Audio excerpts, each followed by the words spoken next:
अस्सलाम वालेकुम नाज़रीन, आप देख रहे हैं प्रोग्राम सिटी एट 10। मैं हूं आपके साथ आपकी मेज़बान रमशा कमर। सबसे पहले आज की जो कहानी है वो शामिल करते हैं। कहानी ये है कि पहाड़ों से गिरी हुई बहुत ही खूबसूरत जगह थी जहां पर एक मास्टर रहता था, यानी टीचर था। वो अपनी अक्लमंदी समझदारी की वजह से बहुत ज़्यादा मशहूर था। तो एक 15-20 साल का लड़का उसके पास आया और उसने पूछा कि मैं चाहता हूँ कि मैं एक अच्छी और कामयाब ज़िंदगी गुजारूँ, ख़ुद भी खुश रखूँ और दूसरों को भी खुश रखूँ। आप मुझे कोई नसीहत कर दें कामयाब ज़िंदगी गुजारने के लिए। तो उसने कहा कि कोई सीक्रेट तो नहीं है, लेकिन ज़िंदगी गुजारने के 5 उसूल हैं जो मैं तुम्हें बता देता हूँ। वो 5 उसूल क्या हैं ज़रा सुने जो टीचर ने बताए। 5 उसूलों में अपनी ज़िंदगी में अगर तुम शामिल कर लोगे तो हर तरह की सिचुएशन से भी निकल जाओगे और तुम्हारी ज़िंदगी में जो है ना वो बेहतरी आ जाएगी। तो हुआ ये कि जब उन्होंने कहा कि जब तुम्हारी ज़िंदगी में कोई मुश्किल आए, कोई मुश्किल घड़ी आए, तो तुमने उसमें खामोश रहना है। तुम्हें लगेगा, तुम्हारा दिल चाहेगा कि तुम्हें बोलना है, तुम जवाब देना चाहते हो, तुम जानते हो अगर तुम खामोश रहोगे तो तुम्हारे हक़ में ज़्यादा बेहतर होगा। तुम्हारे लिए खामोश रहना मुश्किल भी होगा, लेकिन अगर तुम ये कर पाए तो तुम्हारी ज़िंदगी जो है वो बदलना शुरू हो जाएगी। पहला मौका वो है जब आपको गुस्सा आएगा, यानी किन मौक़ों पर खामोश रहना है। वो 5 सिचुएशंस जो हैं वो टीचर ने बताई। तो सबसे पहली बात ये कि जब गुस्सा आए तो तुम्हें चाहिए कि तुम उस वक्त खामोशी इख्तियार करो, अपने आप को कंट्रोल करो। और हम बहुत ज़्यादा जज्बाती हो जाते हैं, गुस्से में सही फ़ैसले नहीं कर पाते, गुस्से में जो है वो अनाप शनाप बकने लगते हैं। और होता ये है कि जब हम जो बात नहीं भी कहना चाह रहे होते वो भी हमारे मुंह से निकल जाती है, जो दूसरों के लिए दिल आज़ारी का बाइस बनती है। तो उन्होंने कहा कि जब गुस्से का वक्त है तो अपने जज्बात पर काबू रखो और ख़ामोश रहो और उसमें कोशिश करो कि अपने गुस्से को कंट्रोल करो। फिर उन्होंने कहा दूसरा मौका वो है कि जब तुम्हारा किसी से कोई झगड़ा हो जाए तो झगड़े के वक्त जो है ना खामोश रहना चाहिए और कम बोलने की बड़ी अहमियत है। झगड़ा भी जब हो रहा होता है तो हम एक दूसरे को खूब जवाब दे रहे होते हैं, खूब बातें सुना रहे होते हैं, जो फिर वही वाली बात जो नहीं भी कहना चाह रहे होते हैं वो भी कह रहे होते हैं, एक दूसरे का पॉइंट ऑफ व्यू नहीं समझना चाह रहे होते। तो क्या होता है कि हम जो है ना अपने आप को डिफेंड करने में लगे होते हैं। लेकिन क्या जब अगला कुछ बोल रहा हो और आप खामोश हो जाएं तो फिर मामला रफा दफा हो जाता है। तो थोड़ी देर बाद बोलने वाला भी हो जाता है तो कोई जवाब ही नहीं दे रहा, रिस्पॉन्स ही नहीं दे रहा, बस चलो ख़त्म करो। तीसरा मौका वो है जब आप दुखी हों, और दुख का इजहार करना जो है ना हम सबकी फितरत है, लेकिन खामोशी और अपने अंदर भी आप दुख को, ये नहीं है कि आप बहुत ज़्यादा ऑफेंड हो जाएं, उसके ऊपर जो है वो बैन करना शुरू कर दें, तकलीफ़ का इजहार हर किसी से करना शुरू कर दें। तो क्या होता है कि अपने गम को छुपाना या उससे फ़रार हासिल करने के बजाय क्या होता है कि आप जो है या हर वक्त गिले शिकवे करना, गम में रहना, अपने आप को मायूस रखना, वो भी अच्छा नहीं है। हमें क्या होना चाहिए, उसको बर्दाश्त करना चाहिए, खामोशी से उसका जो है वो मदावा करना चाहिए। ये नहीं है कि रोएं, चीखें, चिल्लाएं, दूसरों से जो है ना उसके बारे में ज़्यादा से ज़्यादा चर्चा करें। अपने रब के साथ जो है उन चीज़ों को शेयर करें तो ज़िंदगी में आगे बढ़ने का रास्ता अल्लाह ताला दिखा देता है, रास्ते खोल देता है, गमों से निजात भी दिला देता है। चौथा मौका वो है कि जब आपको खामोश रहना चाहिए तो जब आप गैर यकीनी का शिकार हो, आपकी ज़िंदगी में बहुत सारे मामलात ऐसे होते हैं जब आपको सिचुएशन समझ नहीं आ रही होती कि आपको ज़िंदगी में बेसिकली करना क्या है। तो आपको जब वो रास्ता समझ नहीं आ रहा होता है तो हम ये कहते हैं ना कि अब जी ऐसे में क्या होगा, मामलात में शक व शुबहात होते हैं, गैर यकीनी से सूरत हाल होती है। तो ऐसे में क्या होता है कि बेसब्री का मुज़ाहरा नहीं करना चाहिए, जल्दबाजी का मुज़ाहरा नहीं करना चाहिए, सब्र व तहम्मुल, खामोशी से सब्र के साथ जो है वो अपना वे आउट तलाश करने की कोशिश करते रहना चाहिए। और पाँचवा मौका वो है जब आप कामयाब हो जाएं और आप अपनी ज़िंदगी में कोई अचीवमेंट हासिल कर लें, फ़तहयाब हो जाएं, तो भी ये कि आप इसको बहुत ज़्यादा जो है ना वो लोगों में पब्लिक करना शुरू कर देते हैं। अगर आज की ज़िंदगी से भी उठाएं तो फ़ौरी तौर पर हम जी सोशल मीडिया पर पोस्ट लगाते हैं, अपने बारे में बताते हैं, अपने बच्चों के बारे में बताते हैं, हर चीज़ को हम पब्लिक कर देते हैं। तो क्या है कि बहुत, ताकि लोग हमारी बड़ी तारीफ़ें करें, लोग हमारे जो है ना वो बारे में चर्चा करें, हम अपनी प्रोग्रेस लोगों को दिखाएं। उसमें एक तो उसूल ये है कि एक तो नज़र लगती है, दूसरी चीज़ ये है कि फिर आजी और इनकिसारी का फैक्टर जो है वो ज़िंदगी से कम होना शुरू हो जाता है, गुरूर आ जाता है लोगों के दिलों में कि अच्छा भाई हम तो ये हैं, वो तो उसको देखा वो तो ऐसा है नहीं। तो उसमें भी क्या होता है कि एक बैलेंस बरकरार रखना चाहिए। उसमें भी खामोशी से मुराद वही कि आप जो है अपनी चीज़ें जैसी चल रही हैं, अच्छा अल्लाह ताला का शुक्र अदा करें और आजी और इनकिसारी से चलें। अब उसको बात समझ में आ गई, उसने कहा कि भाई ठीक है, ज़िंदगी जो है वो आगे बढ़ने का नाम है और सबसे बड़ा हथियार क्या है, खामोशी है। उसने उसको हथियार के तौर पर इस्तेमाल करना शुरू किया और अपनी ज़िंदगी के अंदर देखा कि उसे जब ऐसी सिचुएशंस आई और उसने खामोशी अख्तियार की तो अपनी ज़िंदगी के बड़े बड़े मसाइल और बड़ी बड़ी चीज़ों को हल करवा लिया। और हम अपनी अपनी अमली ज़िंदगी में भी देखते हैं कि बहुत सारे मौके ऐसे आते हैं, घरों में, इदारों में, हमारे कोलीग्स में, हम अपने बच्चों के साथ भी ऐसा होता है ना कि हम कभी कभी खामोश हो जाते हैं कि चलो यार ठीक है अभी करने दो, अभी जान लो। तो हम जब चीज़ों को डिले करते हैं, इग्नोर करते हैं और खामोशी अख्तियार करते हैं, सब्र करते हैं, तो अल्लाह ताला ही हमारे मामलात को बहुत हद तक बेहतर कर देते हैं। तो आज की कहानी से हमने यकीनन ये सीखा, आप भी अपनी ज़िंदगियों में शामिल करने की इसको कोशिश करें और ये बहुत अच्छी चीज़ है क्योंकि खामोशी जो है वो आपकी कई दफ़ा बहुत सारे मामलात बड़ी बड़ी जो कहते हैं ना फसादात को, वो भी ख़त्म कर देती है। तो बहरहाल आज की जो टॉप स्टोरीज हैं उस पर नज़र डालते हैं। टॉप स्टोरी में सबसे पहले जो है ना वो हम ख़बर में आपको बता देती हूँ कि पाकिस्तान सैटेलाइट iCube जो है वो चांद के मदार में दाखिल हो गया है और उसकी जो शटल है जो हमने बताया था कि दूसरे वाली तरफ जाएगी चांद के, जहाँ पर अभी तक कोई नहीं गया है, तो जो वहाँ पर उसमें पहुँचने वाली है और सैटेलाइट के तमाम कंट्रोल्स हैं उनको चेक करने का मुकर्रर वक्त जो है वो 1 हफ़्ता होगा और ये कहा गया है कि 16 मई तक तस्वीर उससे मौसूल हो सकेंगी। तो ये एक अच्छी चीज़ है और उसके अलावा और भी खबरें हम शामिल करेंगे, लेकिन आज जो है ना वो सबसे पहले हम बर्थडे भी विश कर देते हैं। हमारे पास आज हसन जहांगीर पाकिस्तान के पॉप सिंगर हैं, उनकी बर्थडे है। याद है आजिज़ भाई, आपको सुना है? ये बड़े अपने दौर के बड़े मशहूर गाने हैं। एग्जैक्टली। अच्छा, अब ऐसे गाने नहीं आते, पहले तारुफ करा देती हूँ। आप सब जानते ही हैं वैसे आजिज़ जमाली साहब को भी और जावेद इकबाल साहब को भी, तो किसी तारुफ के मोहताज नहीं है, हमारे फैमिली मेम्बर्स ही हैं, आप लोगों के साथ अक्सर शामिल गुफ्तगू होते हैं।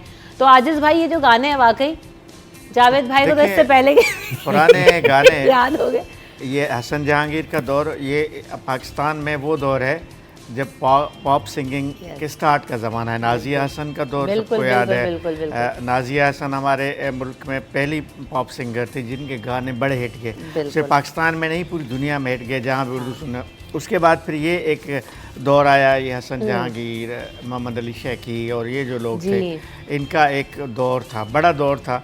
बहरहाल अब वाकई उस तरह के पॉप सिंगिंग तो क्या, जो सीरियस गाने हैं वो भी उस तरह के नहीं हैं, जो फिल्मी गाने हैं वो भी उस तरह के अब नहीं आ रहे हैं। सबसे बड़ी बात है कि ना मुझे ऐसा लगता है जावेद भाई, आप अग्री करते हैं वैसे इस बात पे कि बड़ी ना मिसिंग नज़र आती है जो आजिज़ भाई की बात है। अच्छा, पॉप सिंगिंग का ज़माना भी वो ज़माना था वाकई जिस वक्त जो है ना वो पाकिस्तानी पॉप सिंगर्स को बहुत ज़्यादा वैल्यू किया गया उस वक्त और बहुत पसंद किया गया।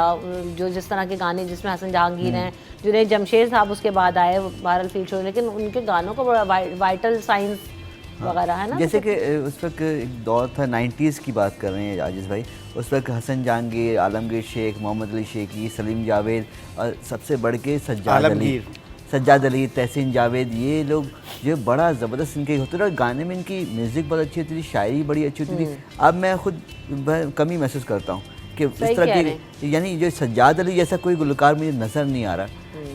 ठीक है, अली ज़फ़र हैं, आतिफ़ असलम हैं, लेकिन फिर भी थोड़ा सा कहीं कसक है उसकी। वो वही वाली बात है ना कि अभी भी आप सुन लो तो ऐसा लगता है कि यार, लेकिन रिमशा ये हर अब दौर, वरना नए मौसीकी में क्या हो रहा है जी, 2-4 बार सुनते हैं आप उसके बाद जो अच्छा चलो वैसे अगर हिस्टोरिकली बात करें तो ये हर दौर में ऐसे ही होता है। जो गुजरा हुआ दौर होता है सभी ये कहते हैं कि जी हमारा दौर तो बड़ा ये था, अब पता नहीं क्या हो गया। लेकिन जाहिर है कि इर्तिका का सफ़र है, उसको जारी रहना है। लोग चेंज होते हैं, सोसाइटी चेंज होती है, माशरा चेंज होता है।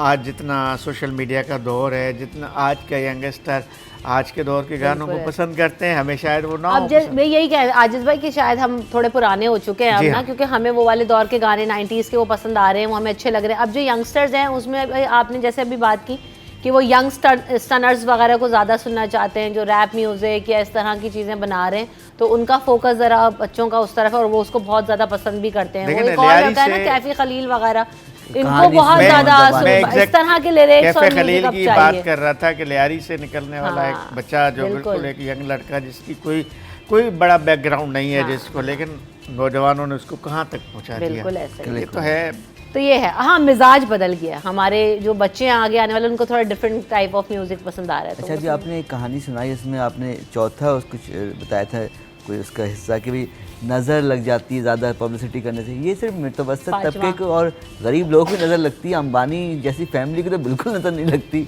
कुछ अमीर फैमिली को तो बिल्कुल नज़र नहीं लगती। अच्छा, उसमें होता ही होगा, नज़र लग भी जाए तो पता नहीं चलता होगा। अपना तो एक मोबाइल भी छिन जाए तो ऐसी परेशान हो जाने की होगी क्या है। थोड़ी सी भी कुछ तस्वीर डालो, कुछ अगले दिन रिएक्शन आता है, नज़र लग गई।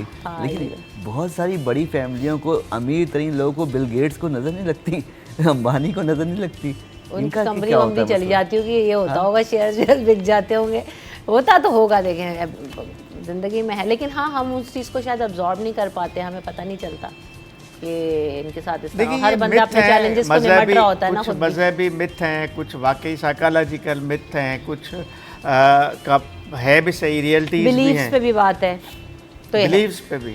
चलें जी आगे बढ़ते हैं, हमारी जो स्टोरीज हैं उन पे भी नजर डाल लेते हैं। कराची इंतजामिया और सिंध फूड अथॉरिटी कराची में महफूज और सेहत बख्श खुराक को यकीनी बनाने के लिए मुश्तरका इकदाम करेंगे। फिर वही कुछ खबरें ऐसी आती हैं जो बिल्कुल ऐसा लगता है कि उनको बस रिलीज़ करना है और बनी बनाई खबरें और जारी कर दी गई। बहरहाल ये शिरकत की जाएगी इजलास में और फैसला किया गया कि खाने पीने के मराकज़ के अचानक मुआयने किए जाएंगे और फूड सेफ्टी के कवानीन पर अमल दरामद होगा। इस पर हम मज़ीद बात करेंगे और साथ साथ मैट्रिक के सालाना इम्तहानात का जो दूसरा रोज़ है 3,65,102 उम्मीदवार शिरकत कर रहे हैं। 505 इम्तहानी मराकज़ बनाए गए हैं। तो आज कंप्यूटर स्टडीज़ का पेपर लिया जाएगा। दूसरी शिफ्ट में उर्दू, सिंधी और जोग्राफिया पाकिस्तान के पर्चे लिए जाएंगे। तो ये हम देख रहे हैं कि गर्मी भी बहुत है, बेचारे बच्चों जो है ना वो सरकारी ज़्यादातर स्कूल्स में और कॉलेजेस में सेंटर्स बनते हैं तो वहाँ पर हालात भी बड़े ऐसे होते हैं। हमने भी इन्हीं हालात में एग्ज़ाम्स दिए हैं तो पता है कि गर्मी में क्या हालत हो जाती है। तो ये एक भी बड़ा चैलेंज है। उसके अलावा बातें तो बहुत हुई लेकिन वही कि अमल दरामद हमारे यहाँ बहुत मुश्किल होता नज़र आता है। मैट्रिक इम्तहानात में जो है ना वो चीटिंग को अभी तक जो है वो रोका नहीं जा सका। बहुत सारे इम्तहानी मराकज़ ऐसे हैं जहाँ पर खुलेआम चीटिंग होती रही, मोबाइल का ज़्यादा इस्तेमाल होता रहा। डिजिटल चीटिंग का दौर है जी, मोबाइल में आप लेके जाएँ। पहले तो ये बच्चे थोड़ी और मेहनत करते थे, फर्रे बनाते थे, कुछ लिख ही लेते थे उन फर्रों पर। अब तो वो भी ज़रूरत नहीं, स्क्रीनशॉट लें और पहुँच जाएँ, पेपर हल कर लें। तो बहुत ज़्यादा जो है ना वो मोबाइल का इस्तेमाल भी देखने में आ रहा है। पाबंदी लगाई गई है लेकिन जो व्हाट्सएप ग्रुप्स हैं उस पर हलशुदा पर्चे भी आ रहे हैं और वो जवाबी कॉपी ले जाते हैं, उसमें लिख लेते हैं।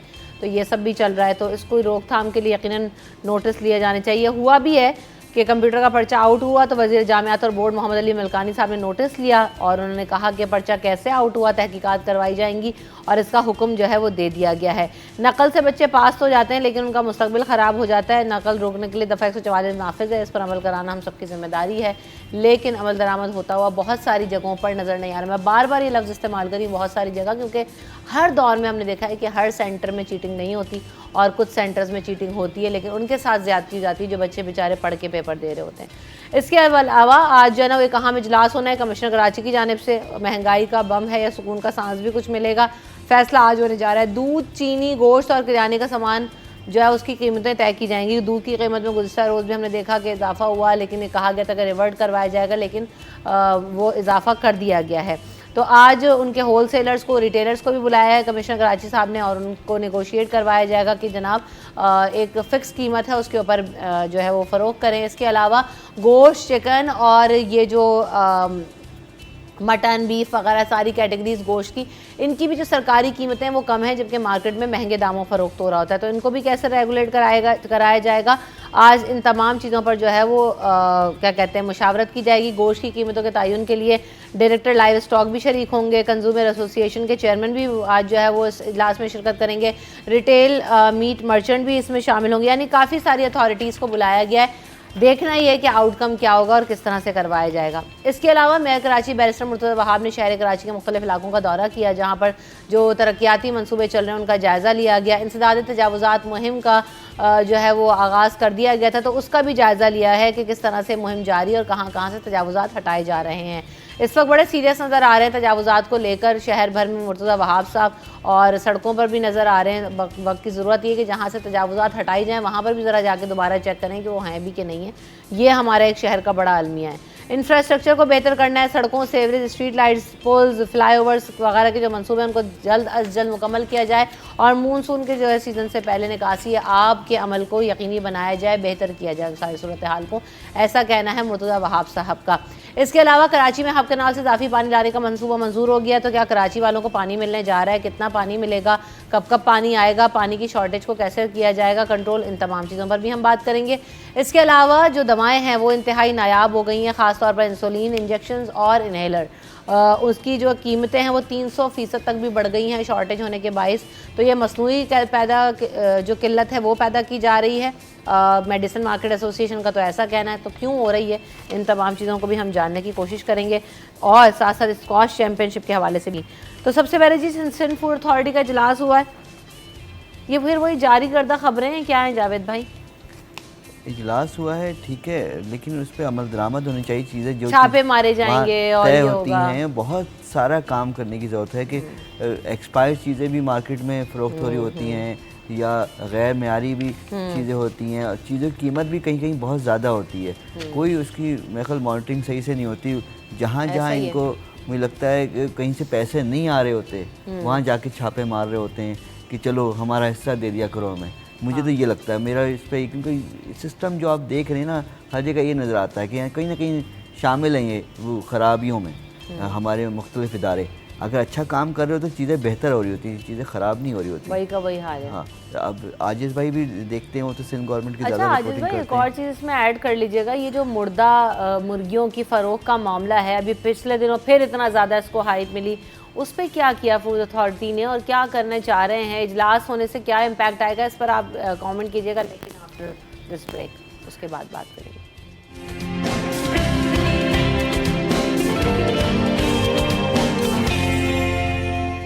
Welcome back in city at 10। तो आजिज़ भाई, फूड सिक्योरिटी का इजलास हो रहा है, फूड अथॉरिटीज़ जो है वो अमल में आ रही हैं। दो बातें हैं फूड अथॉरिटी। एक तो अच्छी बात है कि कुछ सालों से सिंध में फूड अथॉरिटी बनी है और वो काम कर रही है। पहले बहरहाल ये नहीं था, चेक एंड बैलेंस नज़र आ रहा है। लेकिन जितना बड़ा कराची है, मैं हमेशा इदारों के बारे में ये बात यहाँ बैठ के कहता हूँ कि कितना बड़ा कराची है और फूड अथॉरिटी इतनी सी है, इतनी सी फूड अथॉरिटी है जो कराची के एक डिस्ट्रिक्ट के लिए भी नाकाफ़ी है। यानी कराची में हज़ारों नहीं लाखों फूड सेंटर्स होंगे, होटल्स और खाने पीने के बारबेक्यू, जितने फूड के सेंटर्स लाखों की तादाद में होंगे। 30 से 35 का अमला है टोटल सिंध फूड अथॉरिटी का। अब मुझे बताएं 30, 35, 40 लोग क्या कर पाएंगे पूरे कराची में? पहले तो मेरी ये तजवीज़ है यहाँ सिंध गवर्नमेंट को कि कराची में खानों के मयार को बेहतर करना है तो सिंध फूड अथॉरिटी को बाकायदा एक मुकम्मल अथॉरिटी बनाया जाए, एक बाअख्तियार अथॉरिटी बनाया जाए जिसका काम सिर्फ जुर्माने लगाना ना हो, लेकिन उसका काम ये भी हो कि किसी होटल को बंद करना है तो वो बंद भी कर दे। जिस तरह सिंध रेवेन्यू बोर्ड है ना, सिंध रेवेन्यू बोर्ड भी सिंध गवर्नमेंट का ही एक इदारा है, लेकिन कोई इदारा, कोई रेस्टोरेंट, कोई अगर टैक्स नहीं देता तो वो उसको सील कर देता है, बंद कर देता है हमेशा के लिए। सही। तो ये अख्तियार सिंध फूड अथॉरिटी को भी होना चाहिए। एक ऐसा होटल जो अगर शहरियों को जहर खिला रहा है, एक जैसे अभी आपने मुर्दा मुर्गियों का मामला तो बहुत ज़्यादा चला है। मुर्दा गोश्त का जिक्र कराची में पुराना है, स्लाटर हाउसेस से मुर्दा जानवर लाए जाते हैं। तो अगर सिंध फूड अथॉरिटी को ये पता चलता है कि फ़लाँ रेस्टोरेंट पे मुर्दा मुर्गियों का गोश्त खिलाया जा रहा है, मैं कहता हूँ उसको हमेशा के लिए बंद किया जाए, एक मिसाल बने। अगर इस तरह होगा, 2-4 ऐसे रेस्टोरेंट बंद हो गए तो दूसरे सुधर जाएंगे। लाजमी है, जब उनको ये पता है कि लाखों करोड़ों का कारोबार बंद हो रहा है तो वो आगे के लिए अपना लाएअमल बेहतर करेंगे। एक तो ये होना चाहिए। सिंध फूड अथॉरिटी को मेरी तजवीज़ है कि वसी करना चाहिए, बाअख्तियार करना चाहिए, एक मुकम्मल, जैसे पंजाब में भी उतना बड़ा तो नहीं है, लेकिन पंजाब में काफ़ी हद तक सिंध जो पंजाब फूड अथॉरिटी है वो अपने साथ मैजिस्ट्रेट को लेकर जाके छापे मारते हैं, कमिश्नर और डिप्टी कमिश्नर्स को साथ रख के जाके छापे मारते हैं। यहाँ भी ये करना चाहिए। फूड अथॉरिटी पे कुछ तनकीदें भी हैं, एक अलग कहानी है। मुझे लगता है पंजाब का अगर कंपैरिजन हम सिंध फूड अथॉरिटी से कर रहे हैं तो उनका ये है कि वहाँ पर वो छापे तवातुर से मारते रहते हैं। हमारे वाले जो 30-40 लोग हैं ना, वो भी गायब हो जाते हैं। वो एक खबर में थोड़े दिनों के बाद नजर आते हैं, जी ये होगा, इजलास हुआ है, उसके बाद जी एक्टिव नजर आएंगे, लेकिन कुछ भी नजर नहीं आता। कार्रवाइयाँ तो ये करते हैं, रोज करते हैं, लेकिन मैं कह रहा हूँ कि महदूद हैं ये कार्रवाइयाँ, महदूद है। हाँ, ये इसका स्ट्रक्चर डिस्ट्रिक्ट लेवल का होना चाहिए। कराची के अगर 7 डिस्ट्रिक्ट है ना, 7 अजला में फूड अथॉरिटी के दफातर होने चाहिए। अगर मुझे कंप्लेन है किसी रेस्टोरेंट से, मैं उसी वक्त जाकर कंप्लेन कर सकूँ और फिर उसी रेस्टोरेंट या फूड सेंटर के खिलाफ कार्रवाई होनी चाहिए। इस तरह होना चाहिए। ये बात सही है, और पब्लिक की कंसिडरेशन को भी जो है ना वो रखना चाहिए, ताकि क्योंकि सबसे आसान और वो रिव्यूज़ जो आ रहे होते हैं तो फौरी तौर पे आपको पता चल जाता है सोशल मीडिया के थ्रू। तो अच्छा, अब मैट्रिक के इम्तहानात भी हो रहे हैं, दूसरा रोज़ भी है, फिर वही वाली बात कि दफ़ा 144 भी नाफिज की गई, सब कुछ हुआ, मोबाइल फ़ोन ले जाने पर भी पाबंदी होगी, लेकिन जिन मराकज़ में चीटिंग होती है, जहाँ पर आसान है वहाँ पर करवाई जा रही है, जहाँ सख्ती है वहाँ बहुत सख्ती है। तो ये हर दफ़ा का ही है कि सिस्टम तो हमारा बातें इतनी होती, कई बार ये होता है कि पेपर भी आउट हो गया ना, कल भी कंप्यूटर का पर्चा आउट हुआ, व्हाट्सएप ग्रुप्स में आ गया। सिस्टम बेहतर करने की ज़रूरत है, इस पर ज़्यादा निगरानी रखने की ज़रूरत है कि कैसे पेपर आउट हो जाते हैं।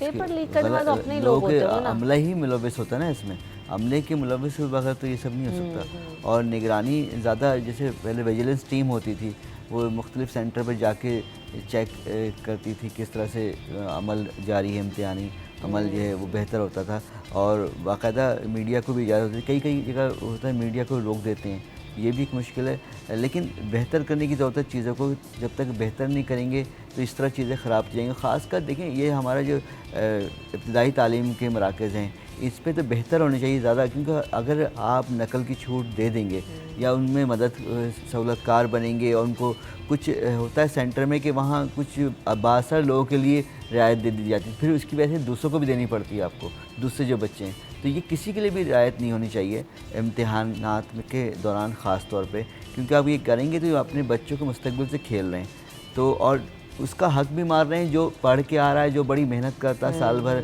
वो स्टूडेंट्स जो रात दिन मेहनत करते हैं, तो उनका हक नहीं मारना चाहिए और इंसाफ होना चाहिए, ताकि रिज़ल्ट जो है बेहतर हो। और देखें, पिछली बार जो रिज़ल्ट आया उस पर कराची वाले बहुत ज़्यादा परेशान थे, जो मैट्रिक के इंटर के रिज़ल्ट आए, ये तो इतना अंधी मची थी, किस तरह का रिज़ल्ट दिया गया कि लोग बहुत परेशान थे। और मैं इतने सारे लोगों से मुझे बातें करने को मिली, तो उन्होंने कहा कि फ़लाँ हमारी बच्ची या हमारा बेटा, फ़लाँ भतीजा भांजा वो बेहतरीन था पढ़ाई में, उसके ओ लेवल में बड़े अच्छे नंबर आए सारे, लेकिन उसको इंटर बोर्ड ने, मैट्रिक बोर्ड ने जो है वो फेल कर दिया, या नंबर बहुत ही कम दिए, पासिंग मार्क्स दिए।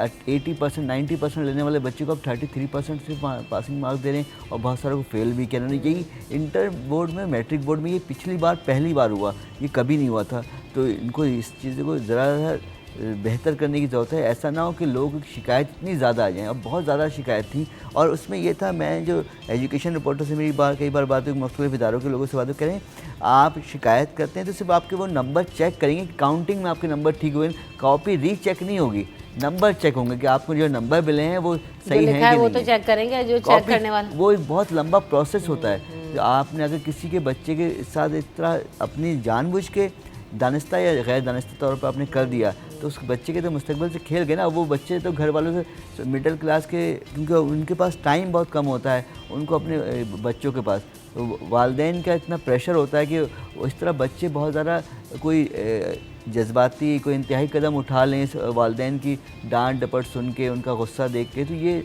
नुकसान है। इस तरह नहीं खेलना चाहिए, नहीं करना चाहिए, और इनको इम्तिहानात में नंबर बिल्कुल इंसाफ से देना चाहिए, और उनको इम्तिहान पहले हो बेहतर अंदाज में। वही वाली बात है ना, चेक का एक अलग मरहला है, ये कंडक्ट करने का एक अलग मरहला है। और उसमें देखिए, आज तीसरा दिन है, आपने जैसे बताया, आज तीसरे दिन का पेपर भी लीक हो गया है। आज तीसरा दिन है और तीसरा पेपर भी लीक हो गया है, सुबह की खबर है। यानी जैसे ही 9 बजे शुरू हो गया पेपर, और पेपर लीक हो गया। लीक तो पहले से होता है ना, इसकी मैनेजमेंट, इसका बंदोबस्त, इसका एहतमाम जो भी करता है वो पहले से तैयारी करता है। रात में पेपर आउट हो रहा है, उसके बाद उसका जो वो सॉल्व पेपर होता है वो व्हाट्सएप पे पूरा आ रहा है, आप बस व्हाट्सएप खोलें और चीज़ देख के लिख दें। मैं इसमें एक मिसाल दे दूँ, कराची में इस वक्त 2 तरह के इम्तिहानात चल रहे हैं। एक मैट्रिक बोर्ड के शुरू हुए, तीसरा दिन है, उससे कबल दूसरा ओ लेवल के भी एग्ज़ाम कराची में चल रहे हैं। अच्छा, मेरी बच्ची ओ लेवल में, मुझे रोज़ाना जाना पड़ता है। अच्छा, वहाँ का इंतज़ाम भी देखना चाहिए, फिर यहाँ का थोड़ा सा हम उसको अगर एक दूसरे से तशबीह दें, कंपेयर करें, तो हमें फ़र्क साफ नज़र आ जाएगा। यानी ठीक है, वो एक अलग बात है कि उनका तालीम का सिस्टम अलग है, कैम्ब्रिज का, वो महंगा है, ठीक है, पैसे ज़्यादा भरने पड़ते हैं, वो एक अलग जगह है। लेकिन वो भी तो इम्तिहानात एक ही कमरे में हो रहे हैं ना, एक प्लेस पे हो रहे हैं। उनका इंतज़ाम किस तरह होता है, ना मोबाइल अंदर जा सकता है, ना बैग अंदर जा सकता है, ना कॉपी अंदर जा सकती है। सिर्फ वो जो एडमिट कार्ड होता है बच्चे के पास या पेंसिल्स होते हैं, उसके अलावा कोई चीज़ अंदर नहीं जाती।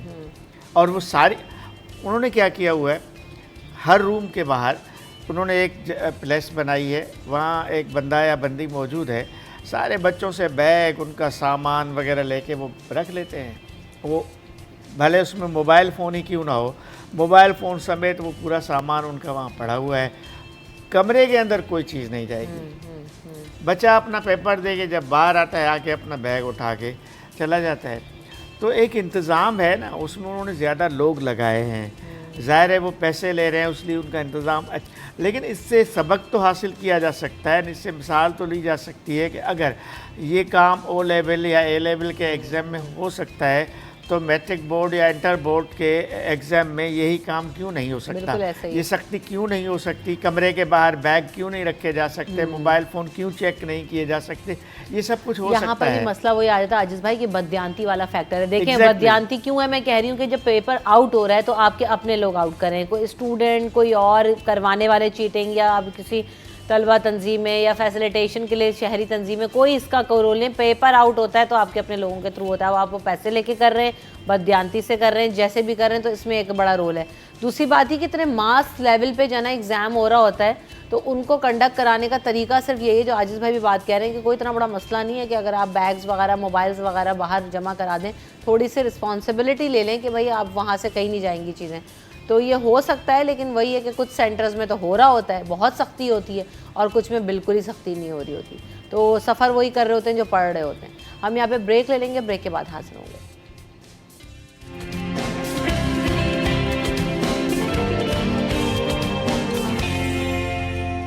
Welcome back in city at 10। एक और इजलास होने जा रहा है। कमिश्नर कराची साहब ने भी आज इजलास बुलाया आजिज़ भाई, और इसमें बहुत सारी चीज़ों का तयन होना है। मुर्गी, गोश्त, चीनी, किराने का सामान, दालें वगैरह के जो रेट हैं वो सरकारी सतह पे कुछ और हैं और मार्केट रेट कुछ और है, तो उसको किस तरह से रेगुलराइज कराया जाएगा, जिस पर मुशावरत होगी। तो शुगर मिल एसोसिएशन को भी जो है वो नोटिस जारी किए गए हैं। बीफ और चिकन के होलसेलर्स को भी बुलाया गया, इसी तरह अंडे, दूध, तमाम होलसेलर्स और रिटेलर्स को बुलाया गया आज के क्लास में। कुछ दिन कबल कमिश्नर कराची से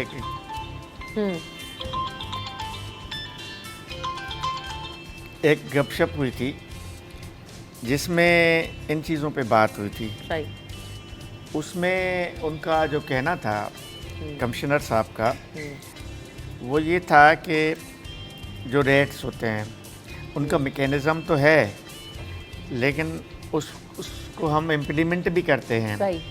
लेकिन जो एसोसिएशंस हैं, जो तंजीमें हैं मुख्तलिफ, यानी यहाँ तो हर जो चीज़ है उसकी अपनी एसोसिएशन है ना, दूध वालों की अपनी एसोसिएशन है, सब्ज़ी वालों की अपनी है, रिटेलर वालों, एक नहीं दो दो तीन तीन एसोसिएशंस हैं। रिटेलर्स की अलग एसोसिएशन है और निचली सतह पे अलग एसोसिएशन है। वो कह रहे हैं कि जो एसोसिएशंस हैं, कमिश्नर कराची कह रहे हैं, वो हमसे ताउन नहीं करती हैं।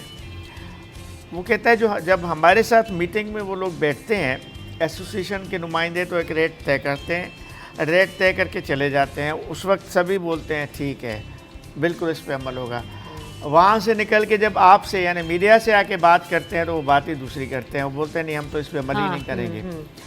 उसने कहा कि अब हम इसको क्या करें, अगर हम माजी में ऐसे तजर्बे भी हैं, अगर लोगों को गिरफ्तार करते हैं तो हड़ताल पे मामला चला जाता है, वो पूरे शहर में हड़ताल कर देंगे, ये कर देंगे, और फिर मीडिया और फिर बाकी सारी एसोसिएशन, ताजरों की तंजीमें, वो सभी उनको सपोर्ट करती हैं। इंतज़ामिया, कमिश्नर कराची का कहना था कि इंतज़ामिया को कोई सपोर्ट नहीं करता, यानी उसने कहा, उसका कहना था कि हम इसलिए करते हैं कि अवाम को फ़ायदा हो ना, यानी अवाम की साइड पे कोई खड़ा नहीं होता, यानी जो मेजॉरिटी है पब्लिक के साइड पे कोई खड़ा नहीं होता, एसोसिएशंस की साइड पे सब खड़े हो जाते हैं, मीडिया भी एसोसिएशंस की साइड पे खड़ा हो जाता है, ताजर तंजीम में उनके सामने उसकी साथ खड़े हो जाते हैं, एनजीओ, सिविल सोसाइटी, ये वो सब उनके साथ खड़े होते हैं, जबकि हम बकौल उसके कि पब्लिक के लिए करते हैं। हम रेट्स पे अगर कंट्रोल चाहते हैं तो उसका फ़ायदा पब्लिक को होता है, लेकिन पब्लिक की साइड पे कोई नहीं खड़ा होता। ये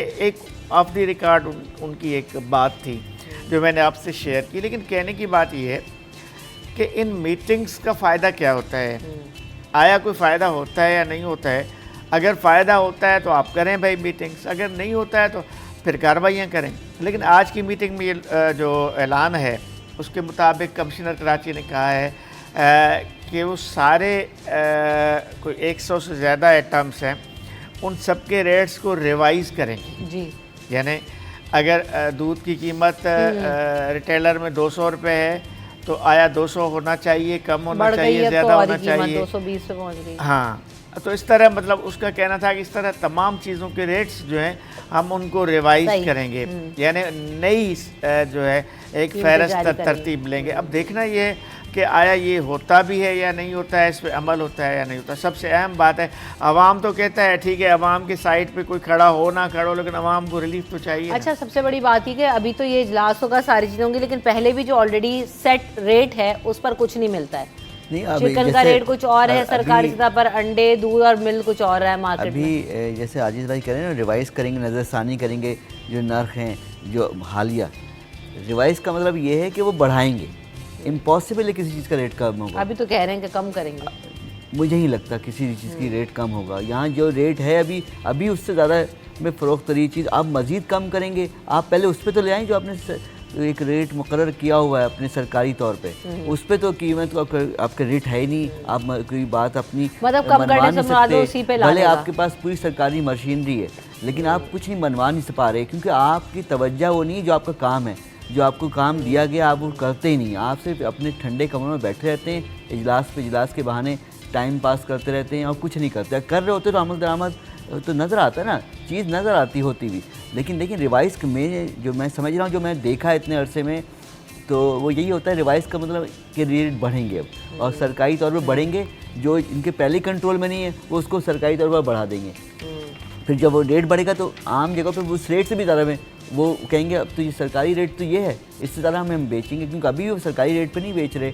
कोई चीज़ फ़रोख्त नहीं हो रही, कहीं भी नहीं होती। ज़्यादातर ये आपको मिलेगा सर, वो आप जाएंगे किसी दुकान पर, अक्सर दुकान पर एक पर्चा लगा हुआ होता है कमिश्नर कराची के तरफ मुख्तलिफ अशिया खुदनोश की कीमतों की सरकारी रेट ये है, लेकिन उस पर भी मिल नहीं रहा होता। वो कहते नहीं ये तो पुराना है, तो कमिश्नर का जाकर उनसे ले लो, हमको ही बेच सकते हैं, हमें पीछे से महंगा आ रहा है। एक सब दुकानदार एक ही बात करते हैं, हमें तो पीछे से महंगा आ रहा है, वो कमिश्नर को बेच रिटेलर होलसेलर पे डाल रहे होते हैं, वो मैन्युफैक्चरर पे डाल रहे होते हैं। ये तो पहले नहीं अमल दरामद करा पा रहे, अब रेट बाकायदा मुकर्रर करेंगे नया, ताकि चीज़ें बाकायदा उस रेट पे फ़रोख्त हों जिस पे अभी फ़रोख्त हो रही हैं, फिर ये उससे भी आगे बढ़ जाएंगी। हमेशा ही होता है, ये पहली बार नहीं हो रहा, ये करते हैं अपने इजलास। क्योंकि ये आए दिन इस तरह की चीज़ें सोशल मीडिया पे आती हैं कि जो बंदे 1.5-2 करोड़ रुपए की गाड़ियों पे जाके चेक करते हैं ये फल 10 रुपये महंगा किए, उनकी तवज्जो नहीं है इस तरह की। उन्हें पता भी नहीं होता कि रेट क्या है इन चीज़ों के ना, उनको अंदाजा ही नहीं ना अवामी मसाइल का। क्या पता उन्हें अंडे की कीमतों का क्या पता। उसको फिक्र ही नहीं, जो इतने मज़े से ज़िंदगी गुजार रहे हैं, सारे मज़े ले रहे हैं,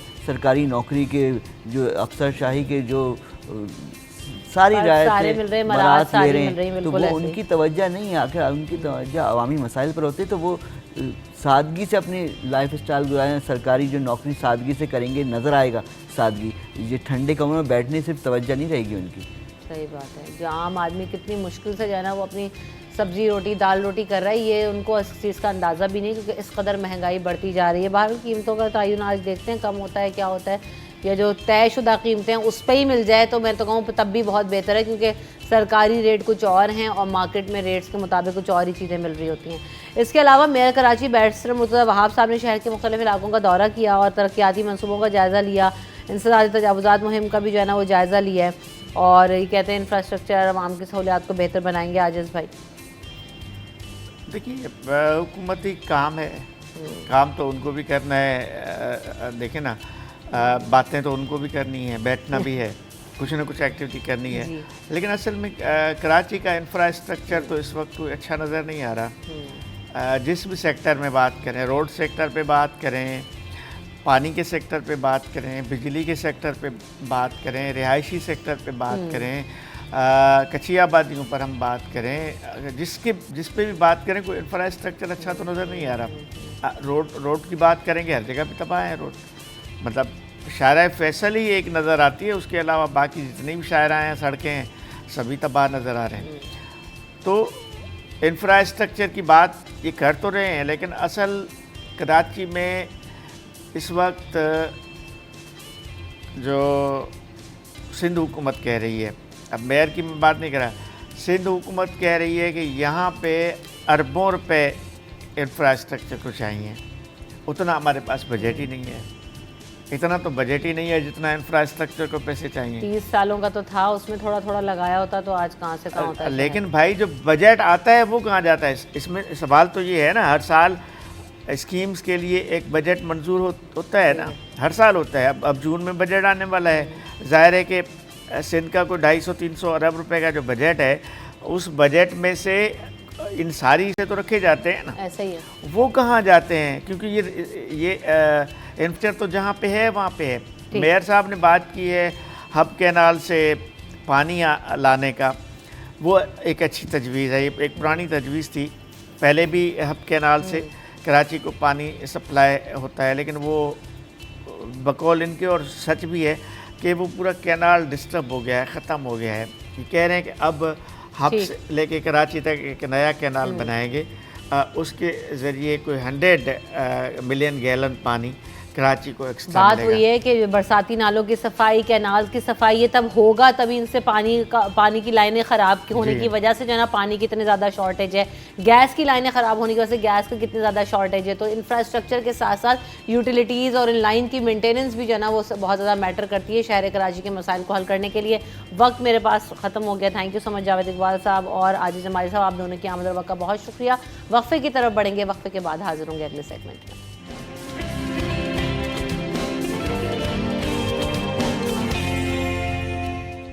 welcome back in city at 10। तो जनाब आज जो है वो कुछ नन्हे अचीवर्स से आपको मिलवाएंगे और वो अचीवमेंट भी बड़ी अनोखी है, क्योंकि मुझे तो ये पता ही नहीं था कि पाकिस्तान में ये भी स्पोर्ट हो रहा है और इसके लिए भी एक फेडरेशन मौजूद है।